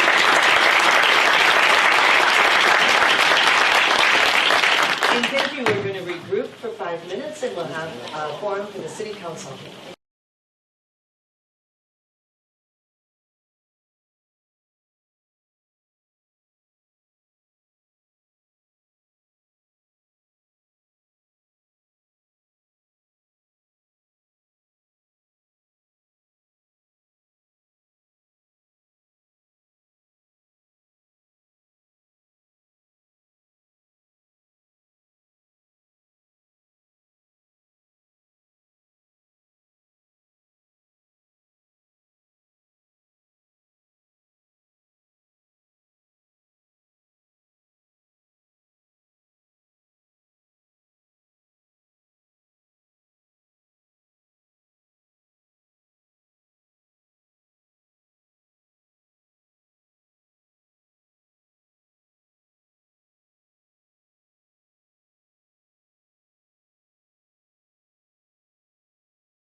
We're trying to find an architecture for him here, sensitive to the river. Thanks. Thank you. I'd like to welcome the candidates. We do have candidates from wards 1, 2, and 4 here today. Wards 3 and 5 are not contested elections, so therefore it would not be appropriate to have them on the panel per the league rules. So I'm going to ask each candidate to stand up. Please tell us which ward you hope to represent and give your 1-minute opening statements. Candidate Bridges.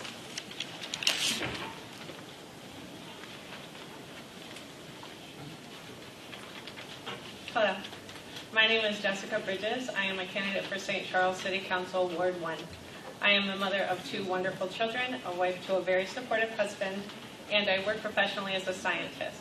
In my career as a scientist, I started out as a laboratory technician and worked my way up to laboratory manager.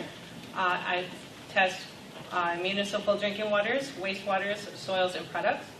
Currently, I travel to various laboratories in the area, and I assist them with their scientific experiments, their protocols, and ensure regulatory compliance.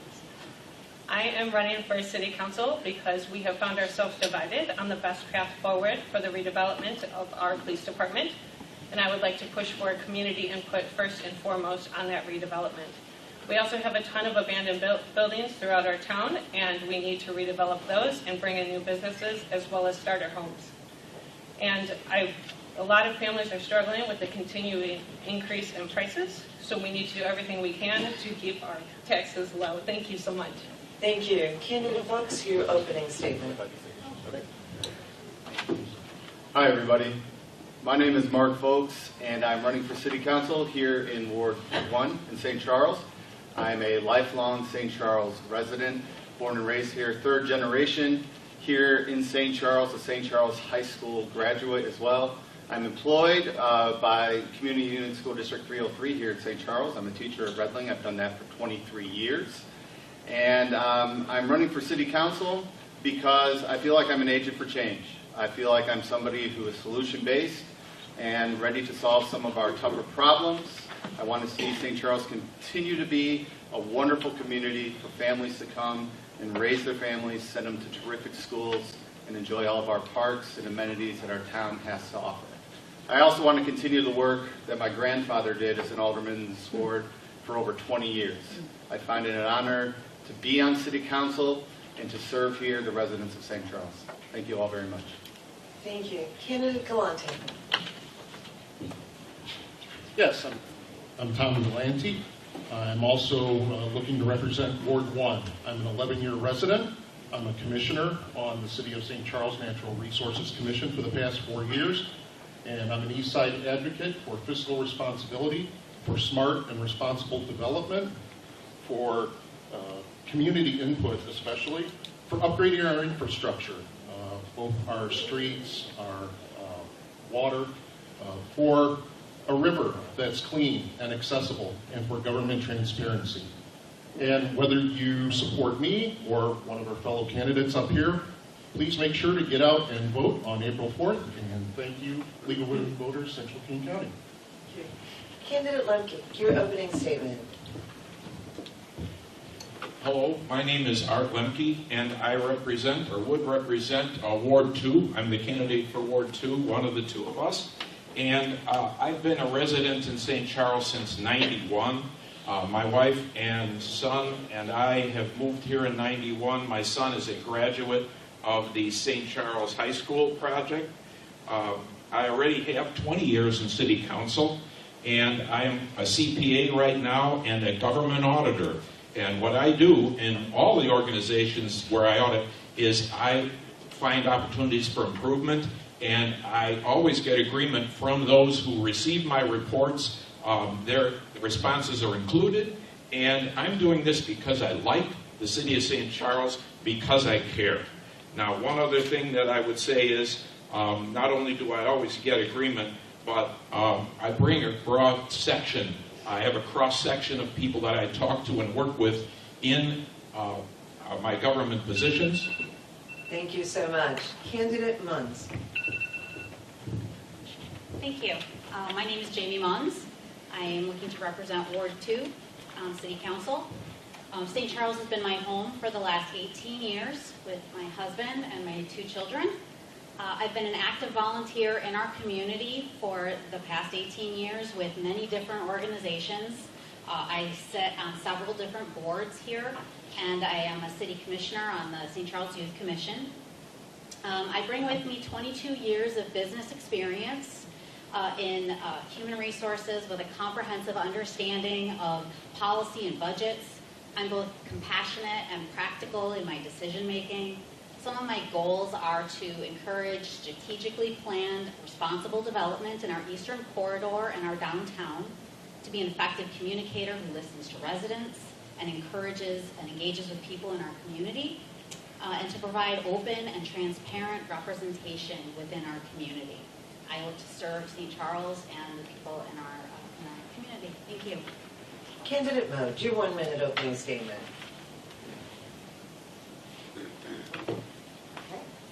Hi, my name is Laurel Mode. I'm an 18-year resident. I'm not sure it's working. Maybe you can borrow candidate Mode's. Okay, thank you. Sit down. It is. Hi, I am Laurel Mode, and actually I'm a 19-year resident. You in can St. closer. Oh, closer? Yeah. Okay. Now we'll let you start again. Okay, once more. My name is Laurel Mode, and I'm a 19-year resident of St. Charles. In 2015, my husband passed away. I became a widow, and it propelled me into getting involved in the community. And it started with putting a bench on the river in his memory, and that got me involved with the River Corridor Foundation.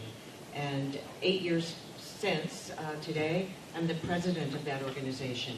And we have done more to protect the riverfront and create access and amenities than anyone, including my opponent. We do the real work.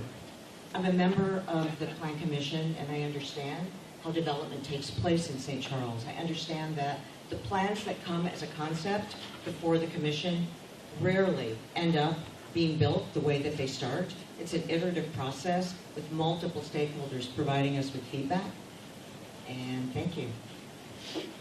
Candidate Petrella. Thank you to the League for hosting this event. I'm Dave Petrella. I'm the current 4th Ward Council member, 28-year resident of the city, graduate of St. Charles High School. I too was a plan commissioner, several other commissions as well. I'm running again because I'd like to continue the work that I've been conducting, being responsive, representing my constituency, being an independent voice on the city council. I think I have a proven record of being independent and thoughtful when it comes to our development, and which has been a very important topic, especially in the 4th Ward over the last year or so. So I do ask for your support and look forward to serving the 4th Ward for another 4 years. Thank you. The first question is going to begin with candidate folks. We received a multitude of questions on this very topic that I'm going to ask. What initiatives do you support to bring resolution to the mall property, Pheasant Run, and the police property? You have 1 minute. It's funny, I don't think anybody's talked about those. I think the best thing we can do with those 3 initiatives when we look to move forward with these. Number 1, we got to do what's best for the city. We got to look at what's going to be best for the residents. We got to look what's going to be best for what's going in there. So what I look for is with the developers, whether they come from the Charlestown Mall, whether they're coming into the Pheasant Run or coming into the police station, is this a plan that the community is going to support? Is this a plan that the community can get behind and look at and say, yes, this is best for St. Charles, not only 5 years from now, but 10 years from now or even 20 years from now. And if we can look at the plans that are coming from those developers, it's going to be our job as a city council then to sit down and make sure we're making a best decision as a group, but also hearing from the members of our community and our ward. So there's a lot that needs to be done with those areas. We know that, but we also should be taking our time and making sure those best decisions are going forward to continue to support the residents of St. Charles and making sure we're getting proper revenue from those places. Thank you. Thank you. Candidate Galante, what initiatives do you support to bring resolution to the mall property, the Pheasant Run, and the police property? Just those 3? Just those 3. Well, for the mall, believe that we're looking at possible mixed use, and if the developers feel that that would be a good one, we could take that to the community. I'm sure the community would support housing. If we have some affordable housing, I'd like that to be part of the inside that community. In terms of Pheasant Run, be interesting to see if any of the developers coming in would be able to use the tower or not.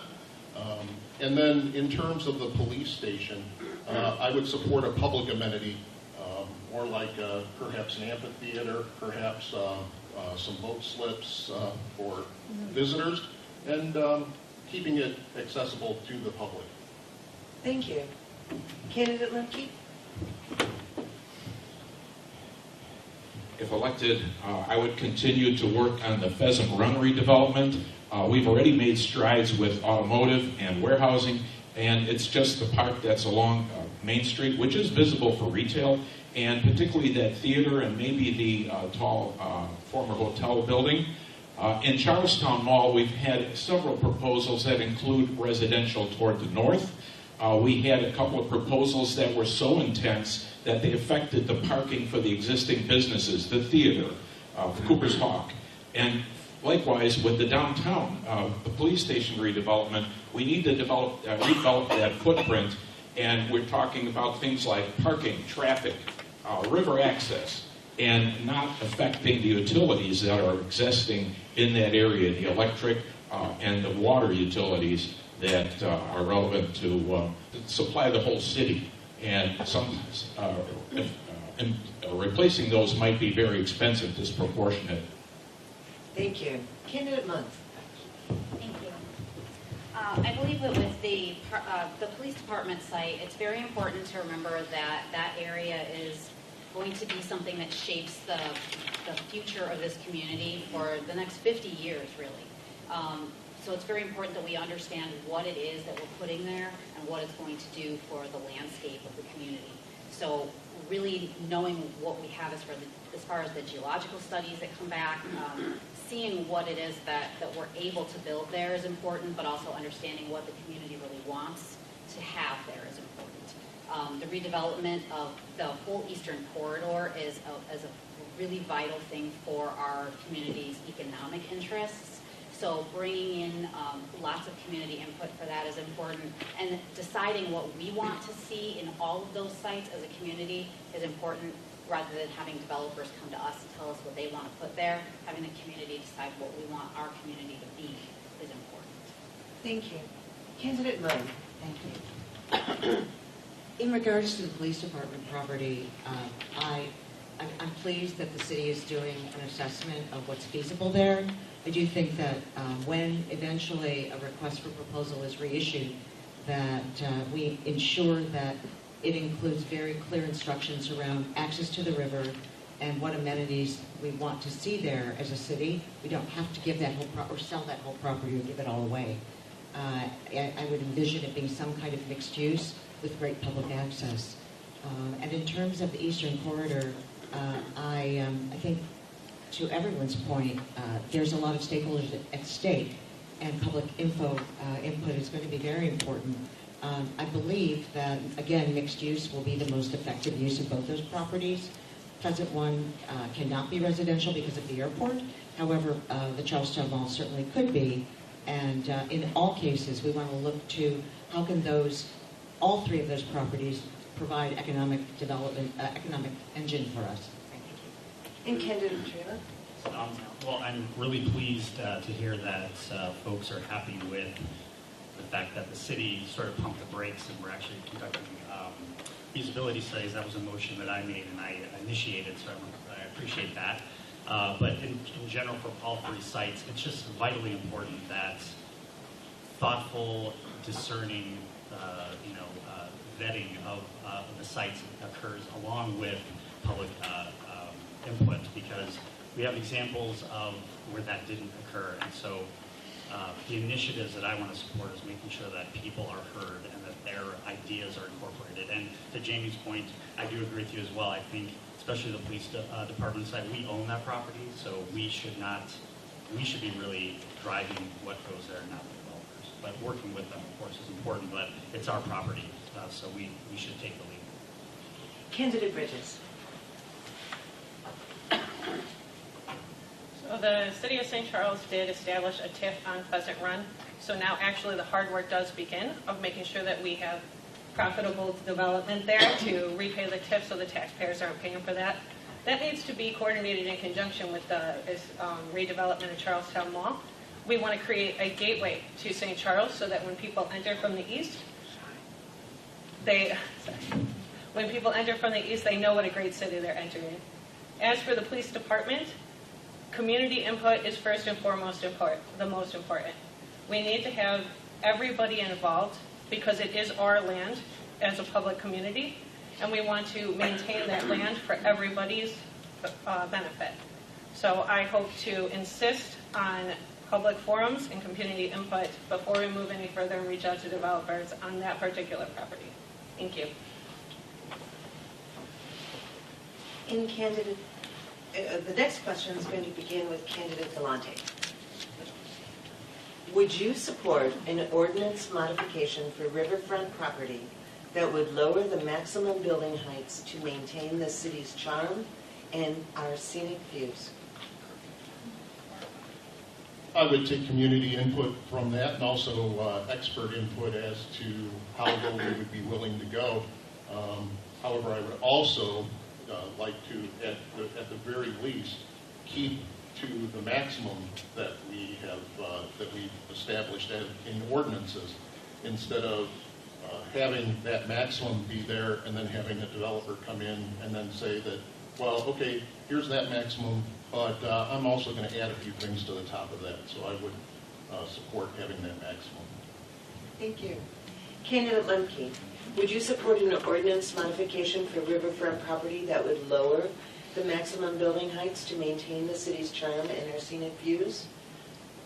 Depending on what developers might want to do with that, there is a case where you already have a building with Century Station that is about the size of the current maximum.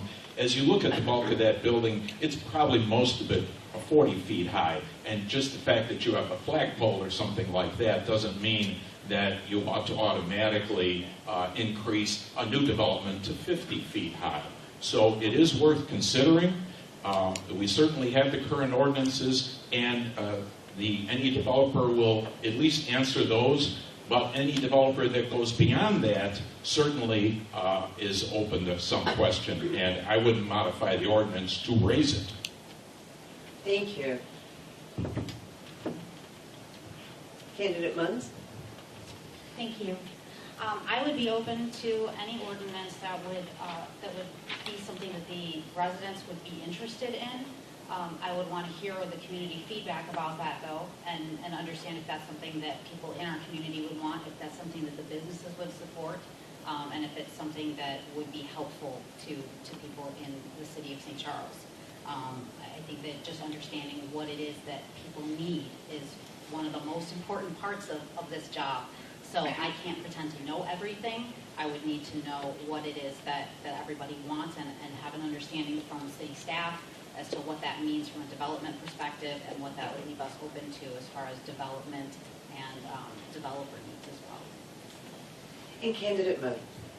Thank you. I think it depends on the location of the property. We have various open space or available space along the riverfront on both the east and the west sides of the river. Some are available, like the police station property now. Others are privately owned and not yet available. I would be supportive of listening and considering an ordinance depending on the specifics. And I also think it's contingent on what property and what we're assuming would go on that property. Thank you. Candidate Patel? Very simple answer. Actually, yes, I would support that. Candidate Bridges? So this is a very important question. St. Charles as a city is growing massively, and we should be. We're a great place to live and raise a family. But this question asks, do we want to keep our small town the historic, walkable place that we all love to visit? And the answer to that is yes.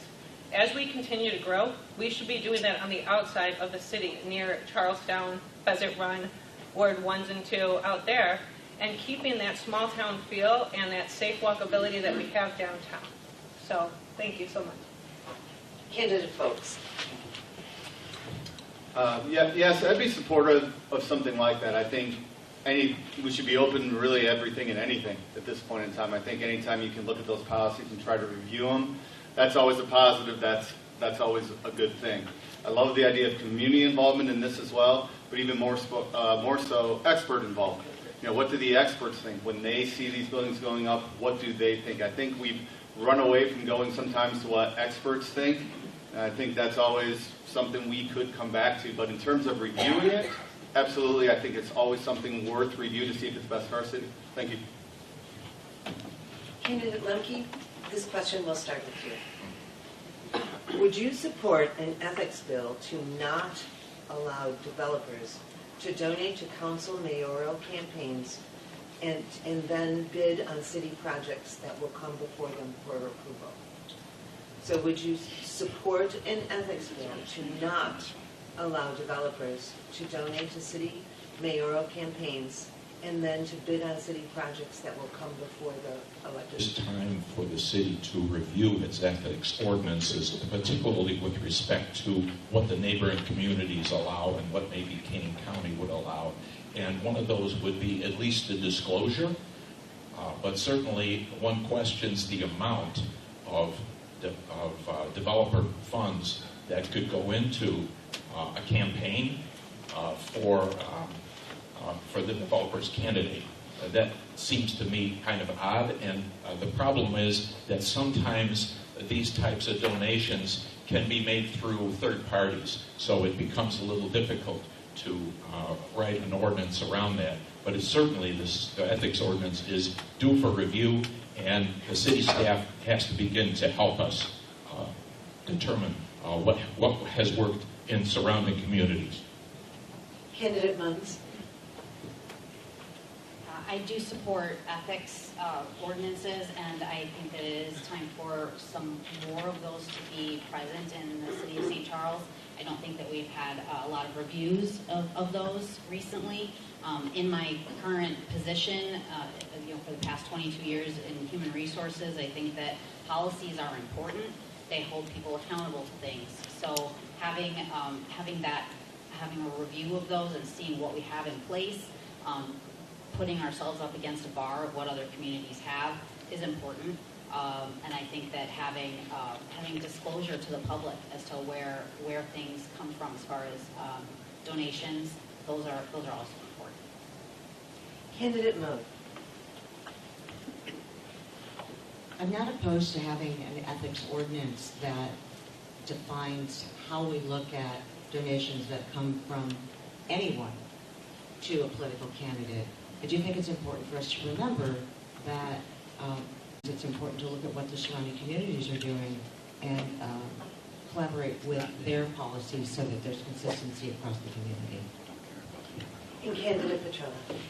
Yes, I'd absolutely support that. In fact, we actually had the opportunity recently to review our current ordinance, and but city administration and the majority of the current council did not wish to pursue that, to my disappointment.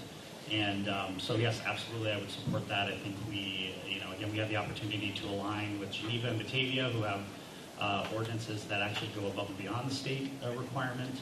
Across the board, up to a higher standard, so it doesn't look like we're being influenced by anybody or for anybody, that we can all be free individual thinkers when it comes to decisions, and that outside influences were made on my behalf. So this is something I would definitely support, and then hopefully St. Charles would take the lead on it to make sure that in the future, situations like this don't come up again where they would be questioned.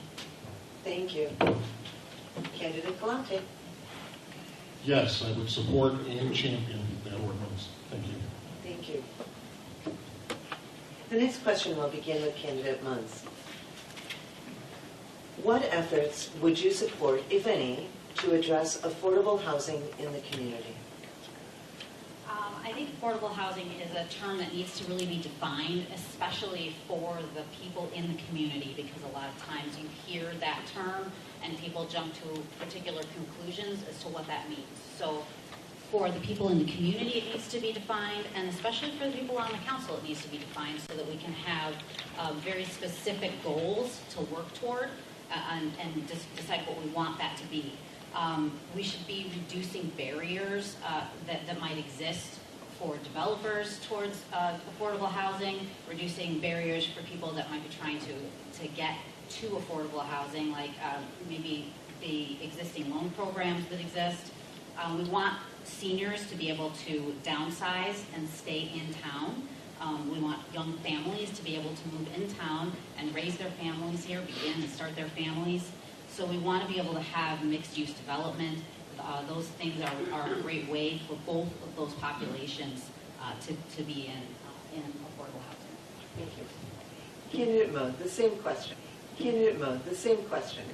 St. Charles has an affordable housing ordinance, and so often developers pay a fee in lieu of providing affordable housing in their developments. I do believe that we have a need for affordable housing so that we can attract labor, for example, to work in our industrial area, so that we can encourage young families to come back to St. Charles and raise their families here. I'm very supportive of having affordable housing in the community. It's also important that we have a place for our seniors. Candidate Petrella? Yeah, St. Charles actually is doing a really great job of promoting affordable housing. We're one of 3 municipalities in the state who have an inclusionary housing ordinance that does require fee in lieu, and we have a record of supporting senior housing particularly, and I think general awareness, increased communication, and working with developers, letting them know that that our trust fund exists and that there's opportunities to promote affordable housing are there. I think again we're doing a fine job, and as a former housing commissioner, I'm really proud of the fact that we are unique in Illinois for that, and so it's just a matter of continuing to create general awareness and work with the developers to utilize that trust fund. Candidate Bridges? So affordable housing to me, it means quality starter homes. When my family first moved to this city, we moved into a quality starter home. Right now, we would not be able to afford that home or be able to afford to move here at all. So we are glad that we bought when we did, but we do need to address that issue. And I think it can be addressed with the mixed use on Charlestown Mall site. I think that we can put affordable starter homes behind retail and restaurants lining Main Street. And that will encourage young families such as mine to continue to move to the city. Thank you. Candidate Folks? Yes, I think affordable housing is something that everybody wants for the city. I know my wife and I moved back here. We wanted to be in the area so badly. We struggled to find a place. We were lucky to find a wonderful home here to be able to raise our daughters. But it's something we have to do responsibly, and I say responsibly because our schools are getting drastically overcrowded at this point. And adding density and adding families in here without the increased capacity of adding an elementary or middle school is going to cause some problems. So I'm hoping that if we do get some affordable housing, if that's the route the Charlestown Mall decides to go, that it's done at a rate where we can still provide our children with a quality education and quality class size, because that is one of the reasons why people move to this wonderful town, is for their schools. And we want to make sure that the kids, first and foremost, are getting that quality education as well. Thank you. Candidate Galante? Yes, this is a concern that was brought to me by my youngest daughter, 20 years old, who's discussing about some of her friends being concerned about whether they could stay in the community that they grew up in. So I believe that with any new developments, we should advocate for the developers to include affordable housing to be integrated within those developments as part of those developments. Thank you. Thank you. Candidate Lemke? Yes, we do have, we call it sometimes the attainable housing, affordable housing ordinance. It requires a couple of things, a couple of alternatives, some affordable units or a fee in lieu that would be used for other. And one of the examples is rebuilding housing stock right in the surrounding area could be done with the fee in lieu. And that's what our Housing Commission works on. So one, we have it. Two, on occasion, and we would keep it, but we also review it on occasion to see whether it's working appropriately or whether it's scaring off developers who could otherwise afford to build here. But if it adds several million to their development and they have to make it up through other housing, that's an issue that we've had to review because those developers have a choice of coming here or Geneva or Batavia. So we have to do market reviews periodically. Thank you. The next question will begin with candidate mode. How will you communicate and ensure the citizens of your ward are being represented in your council decisions if elected?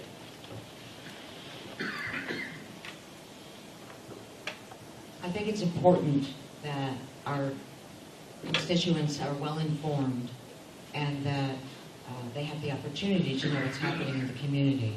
I also think it's important that as a council member, if that information is not completely accurate that's being discussed in the community, that as a council person, I ensure that I redirect that information so that my constituents understand what is being addressed in the council chambers and have an opportunity to speak about it. Thank you. Excuse me, Candidate Petrella? I would just continue doing what I'm doing. I regularly meet with my constituents. I go to their homes. I canvass the neighborhoods. I encourage them to attend council meetings. I too believe it's very important that my constituents are engaged with and know what's going on with the city.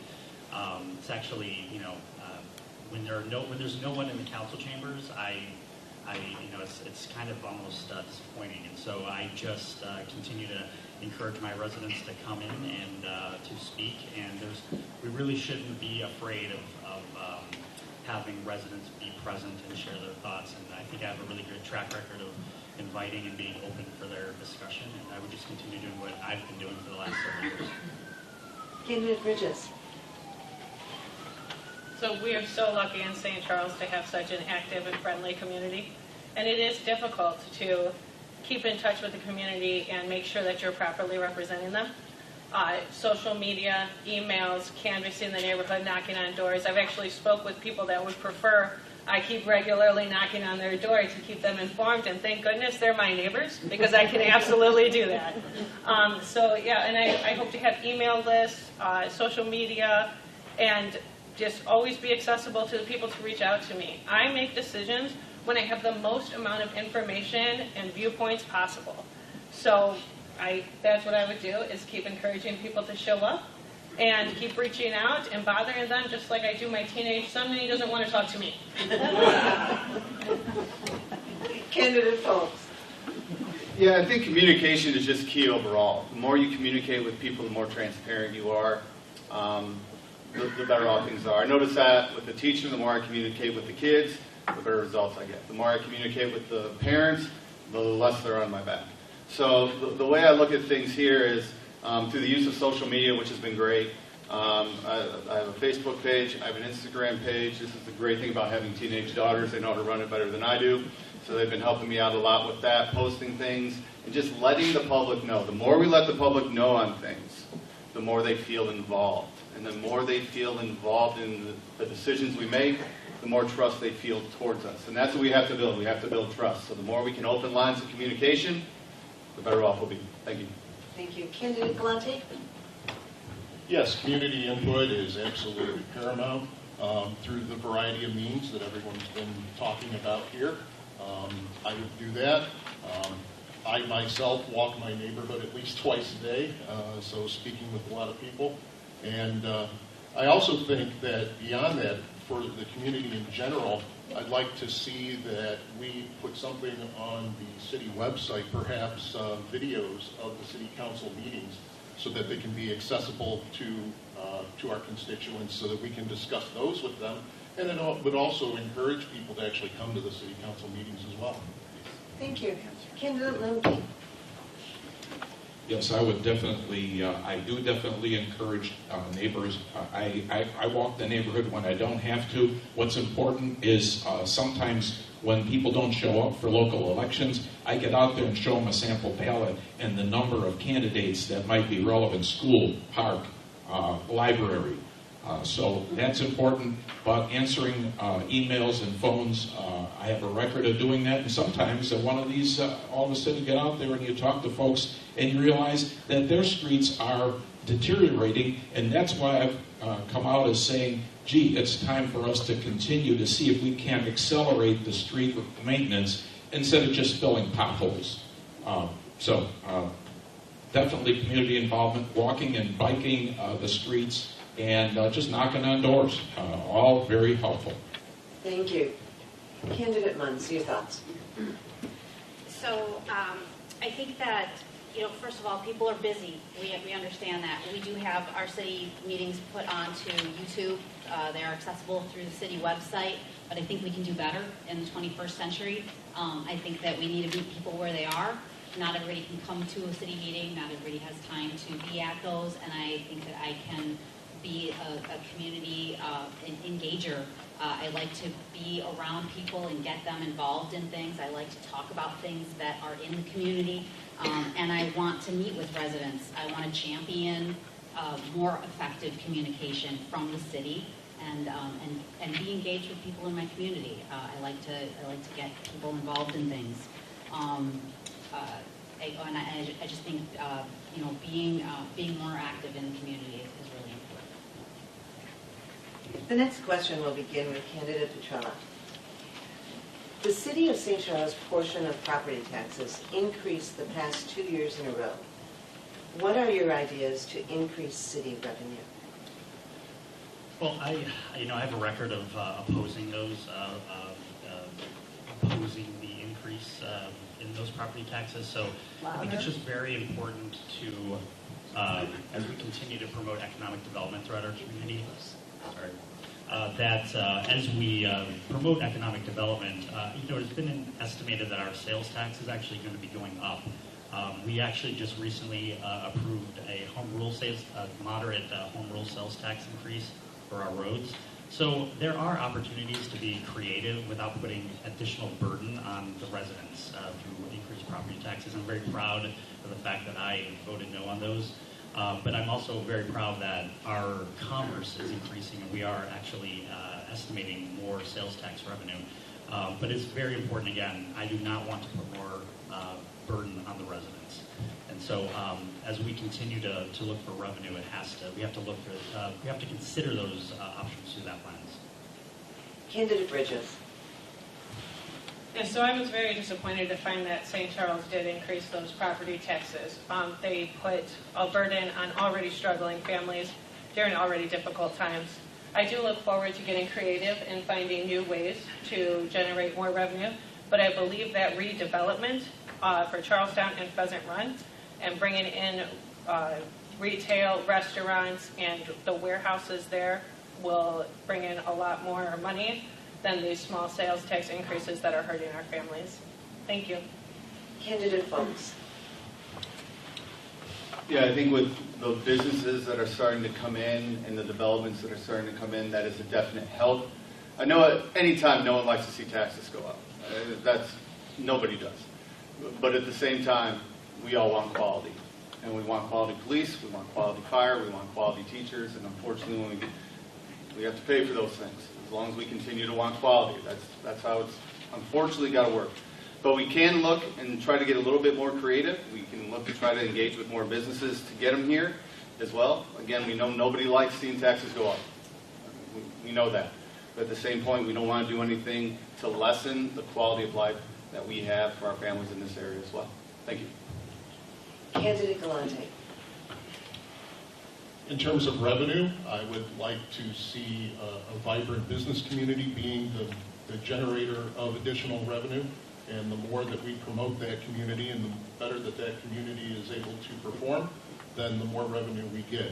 We can also look at various efficiencies. We can look at, as they said, getting creative. Are there grants available? Which we already pay into in terms of something coming from the state or federal government. Are there advantageous loan programs from a government entity such as state or federal that, again, we've already paid into? So those would be what I would look for in terms of revenue generators. Candidate Lemke. Yes, the city's portion of your property taxes is on the order of 11%. And one of the ways that we've kept that constant is because we take care of our employees. We don't have a lot of employee turnover. We do pay at the market, so that's a good idea. One of the increases we've seen in recent years is due to a fact that in the past we have not funded pension as much as the pension should be funded, so we will increase our pension funding. And just like the road tax, which is a retail of 0.5%, that incidentally other people who drive here and buy our goods share the increase in the sales tax.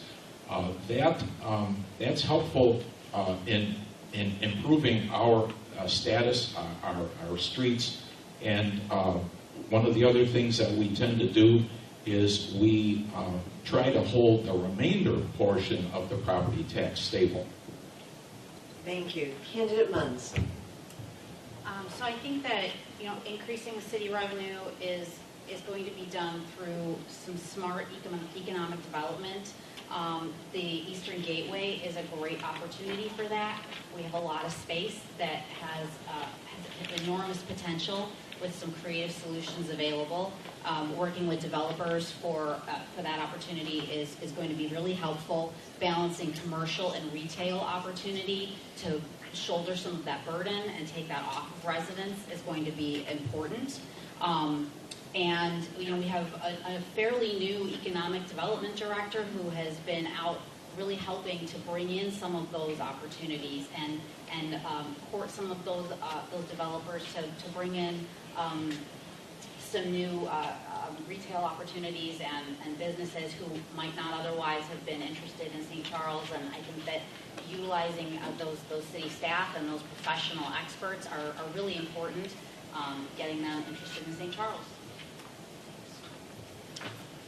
So St. Charles currently has, in an effort not to raise property tax, a 3% alcohol tax, a 2% gas tax, and we just raised our sales tax in the city by 0.5%. So it's 1.5%. So we have 6.5% taxing of taxes to people that are visiting St. Charles and to our residents that are just doing business here. We can't keep doing that, or we'll stop being competitive in the marketplace. What we do need to do is be very strategic and responsible in developing the properties that are available to us. The police station property, for example, pays 0 taxes. It's a government property at this time. Developing that property as well as Charlestown Mall and what remains of Pheasant Run will create much more revenue for the city and help us to make the pie bigger so that we have more discretionary funds to do the things we need to do. Thank you. Candidate Bridges, this question will begin with you. The Fox Valley region has taken more steps to promote diversity, equity, and inclusion. What additional efforts would you take to ensure that all members of the St. Charles community feel welcome and included? Starter homes. We need to build quality starter homes. Listen, families like mine cannot afford to move here. Families like Tom Galante's children, they can't afford to continue living here. This is a great place to live. If we build these starter homes, we will be more welcoming and inclusive for everybody to come and join us here. Thank you. Candidate Folks? Can you repeat that again? The Fox Valley region has taken more steps to promote diversity, equity, and inclusion. What additional efforts would you take to ensure that all members of the St. Charles community feel welcome and included? Well, I think to make everybody feel welcome and included, we need to be wonderful listeners. We have to be listening to know the needs of our community members, especially those who don't feel included, know why they don't feel included. And then we kind of have to get educated. What are the reasons why they don't? What are the reasons why they don't feel part of our wonderful community? And then we have to come up with solutions to help them feel that way. And that is a wonderful thing about our city. I think we have plenty of people who want to be solution-based to make these people feel welcome, to make everybody feel like they belong here, and to make everybody feel like their voice and their ideas should be included, as they should. And right now we're in a time where that might not be happening. So the best thing we can do is be listeners, educate ourselves on things, and then come up with possible solutions to make everybody feel welcome in this wonderful town. Thank you. Candidate Galante. For diversity, equity, and inclusion to really succeed, it needs to be internalized. And a couple of the ways to have that happen would be through education, but also through promotion. For example, the city has a great partnership with the St. Charles Business Alliance, and I'm sure that they would be able to help out with promotional activities and that sort of thing regarding diversity, equity, and inclusion, and include that within city communications and within marketing promotions as well. Thank you. Candidate Lemke. it's community involvement is for all the community as well, as touched on by the others. There are possibilities in terms of park district and library and the theaters to include and make people feel that they are included when you see them there, even shopping. Say hi to folks, and generally we want to present a favorable home environment to people, but it is also the possibility that in the residential developments, that to the extent that we can have what we call single-family attached housing, that's an element of the housing mix that could help us and appeal to people as starter homes. And likewise, I've mentioned before, the housing fund that's available to rehabilitate downtown, some of the older buildings in town. All of those allow new people come from anywhere to help us build what is St. Charles. Thank you. Candidate Munns. I love hearing that everybody has really good ideas about diversity, equity, and inclusion and belonging, because belonging is what's really important in that statement. Having people feel like they belong where they are. It's a difficult concept to explain to people. Being in HR, it's something that we spend a lot of time trying to educate people on. And I think that just being neighborly is a hard concept to explain to people. But what Jessica said about having places for people to live is important, and having those people in your community, having them with your children, and being educated with your children, having them as part of your community is important. I think that having partnerships with other municipal organizations, so being part of the school, part of the park district, part of the library programming, and doing community involvement activities to get people together and being out together is important. We've lost a bit of the community square, and I think First Street is a great place for that to happen. Thank you. I think it's important that we start by educating our staff and our city council about equity and inclusion. Communities, as everyone is saying, are enriched when diversity of thought and opinions are welcomed. We have a council that's 9 men and 1 woman, and the woman is retiring. So I think having a balanced representation on the council will give us the opportunity to gain a broader perspective in the community. But I also believe that diversity of income is a significant factor.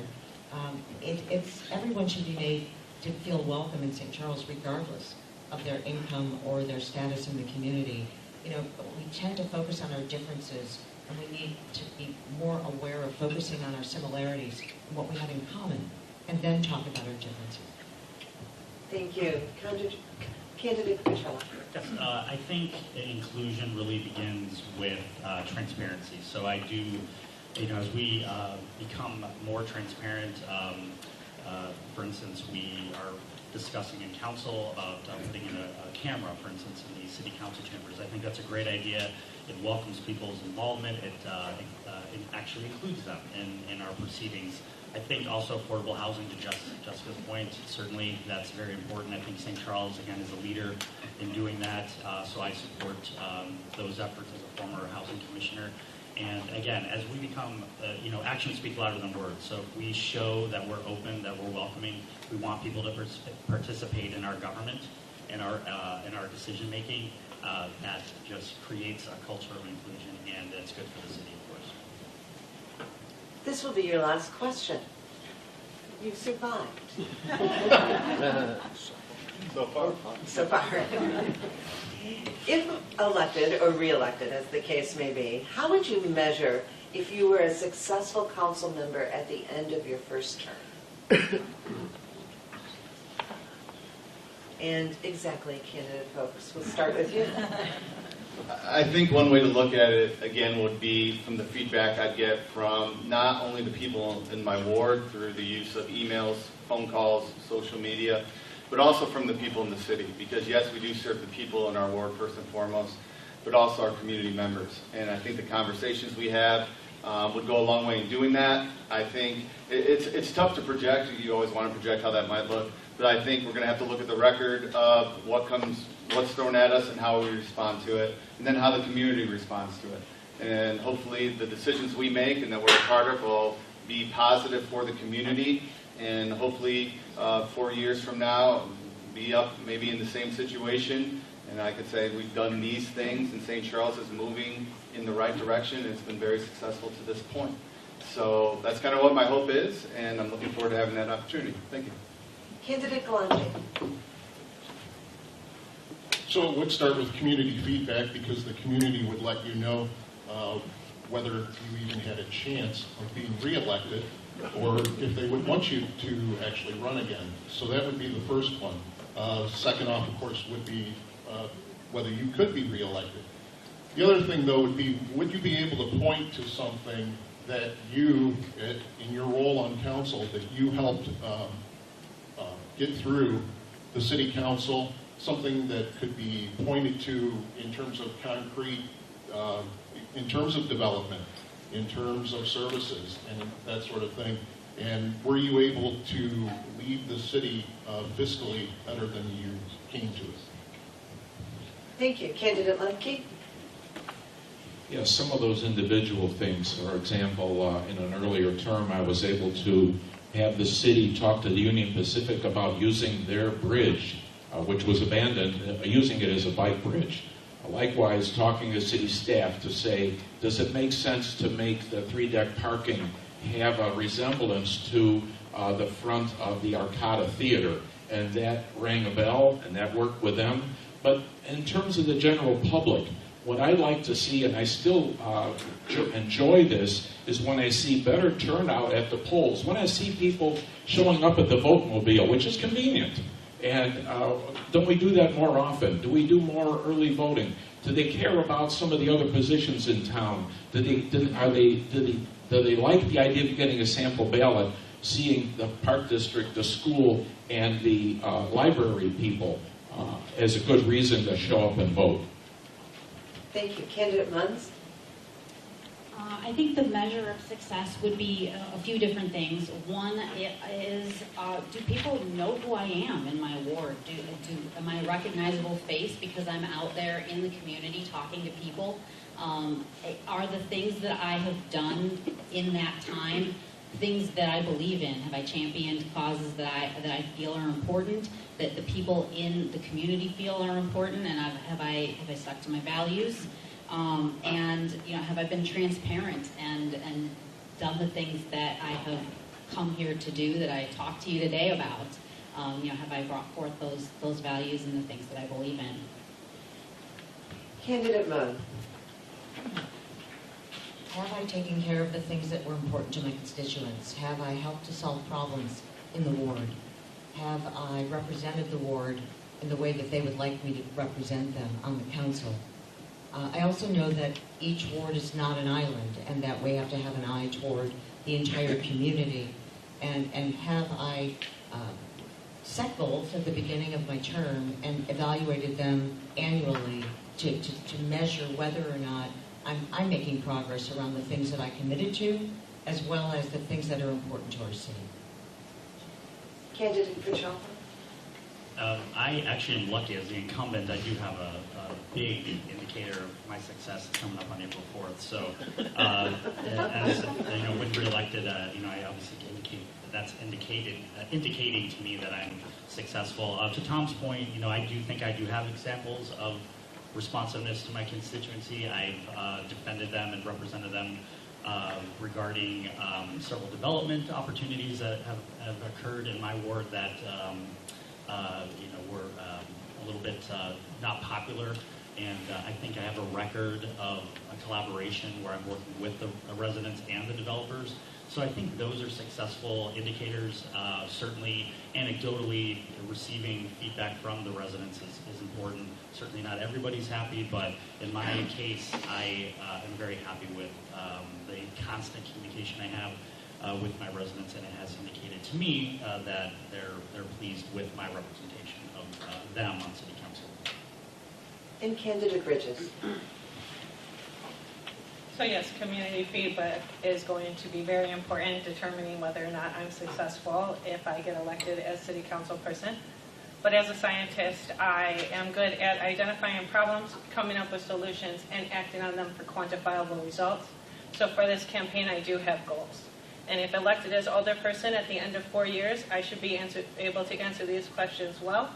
That's, did I do everything I can to prevent property taxes and prevent an increased burden on working families?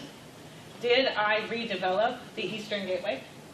And did I do everything I could to get community input so that we all are moving forward together on the police station redevelopment? Thank you. Well, ladies and gentlemen, it's time for your closing statements. Once again, I'll ask you to stand so that people can associate a name and a face. And we will begin with candidate Galante, who is a candidate for Ward 1. Thank you. Ultimately, it's about being an advocate for the quality of life of our residents, be it on the east side or throughout the city of St. Charles. And we do that with community input, by being fiscally responsible, by supporting smart and responsible development that will fund our services, including the upgrading of our infrastructure, our streets, our water. We do that by having a clean, accessible, and beautiful river for our residents and our visitors, and then we also end up with a transparent and answerable government to its residents. And so I'm going to finish up with a couple numbers here. I hope that you all will vote on April 4th. I ask for your vote in Ward 1. Thank you. Thank you. Candidate Lemke, candidate for City Council from Ward 2. Art Lemke for City Council for Ward 2. I have 20 years of experience already doing this and experience in government on a daily basis. I would follow up on the opportunities that we have right now, especially with the East Gateway development, an additional automotive nameplate next to the McGrath, a backfill of the McGrath site. Those things help in terms of retail. If not just the sale, it's the service after the sale. Automotive service helps us keep property taxes low, and these type of things are a balance that absorbs some of the taxes that the residents would otherwise absorb.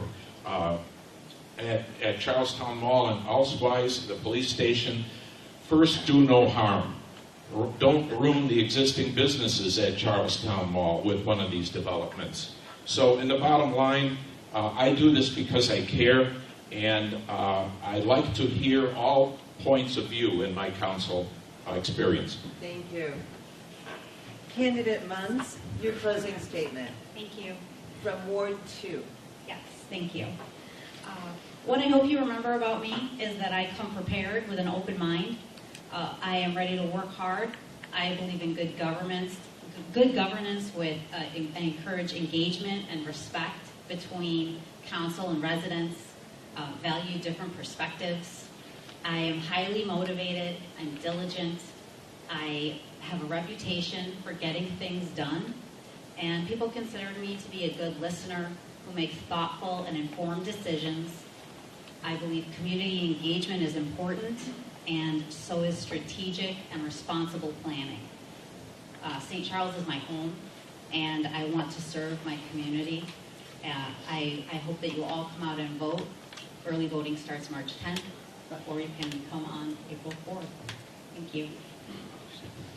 Candidate Mode, a candidate for Alderman from Ward 4. I bring positivity to this role, not an agenda. I believe we need to have a council that can find common ground and learn to work together. When we have a divided council with obstructionists, it's unproductive, and it doesn't move the community forward, it moves us backward. I intend to work with staff and the experts to learn and to make good business decisions for this community, and have respectful and open dialogue with both my constituents as well as my colleagues, so that we can work together collaboratively to find consensus. We have a lot of work to do here, and we have such a wonderful, vibrant community, and I sense and I see that there's not always a willingness to talk to one another and to work together to get things done. I believe that I'm that person that can bring that, that can facilitate that with our city council. I'm Laurel Mode. Please vote for me on April 4th. Candidate Petrella, also a candidate for Alderperson Ward 4. I'm David Petrella. I'm the current alderman from 4th Ward. I think I have I'm running again because I do have a proven record of collaborating and working with my constituents. I'm a little bit hesitant to misclassify this division with just a little bit of healthy disagreement. I'm not afraid to say no. I do have an independent streak. My record indicates that. And I think it's actually a good thing that the city council is not necessarily always voting yes together. I think we need to have some independent thinkers. I'm one of those thinkers, and I ask for your vote on April 4th. Thank you. Candidate Bridges, a candidate for Alderperson Ward 1. So now is my chance. I can thank the League of Women Voters for having this candidate forum and thank everybody so much for showing up. So final words about me. I am a fast learner, a hard worker, and a great listener. I look forward to going out knocking on doors and talking to everybody in my ward that I possibly can. And if I can't get to you in time, please feel free to reach out to me. I don't mind getting yelled at, but I do look forward to talking with all of you, and I hope that you'll choose me to represent you in City Council on April 4th, and I'm asking for your vote. Thank you so much. And candidate folks, another candidate for Ward 1. Thank you. Thank you. Thanks everyone for coming today, taking out part of your Sunday to be here. I love living here. I think it's a great place to live. I think it's a great place to raise a family. I am honored every day to be a teacher in this district. I'm honored every day to stand in front of students and impact their lives. I'm honored to be able to be a coach in this district and be able to coach kids in activities and things they love. I know I bring leadership to this position. I know I bring accountability. I know I'm a problem solver, and I can use the leadership I have in the classroom as an award-winning coach on the athletic field to go into city council and help them make tough decisions. I look forward to that opportunity. I'm a third generation here. I look forward to being a part of city council. Thank you guys all for being here. Please vote for me on April 4th. Please join me in thanking the candidates.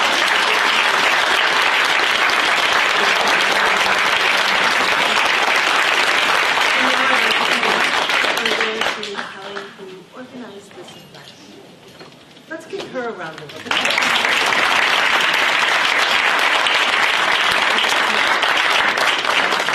Thank you. Look at the time. We did it.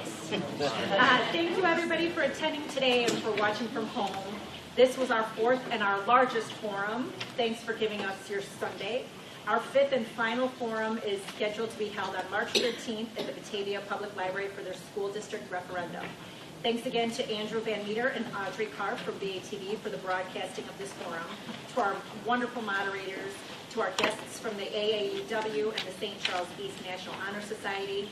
A very big thank you to the St. Charles Library for the use of the Huntley Community Room, and to all of our league members, our league volunteers who helped make today a big success. Please check the KaneCountyClerk.org for early voting details, the IllinoisVoterGuide.org to research your ballot, and remember that Election Day is on April 4th. If you enjoyed today, please join us. We need help. We always are looking for more members. Thank you very much, and have a good night.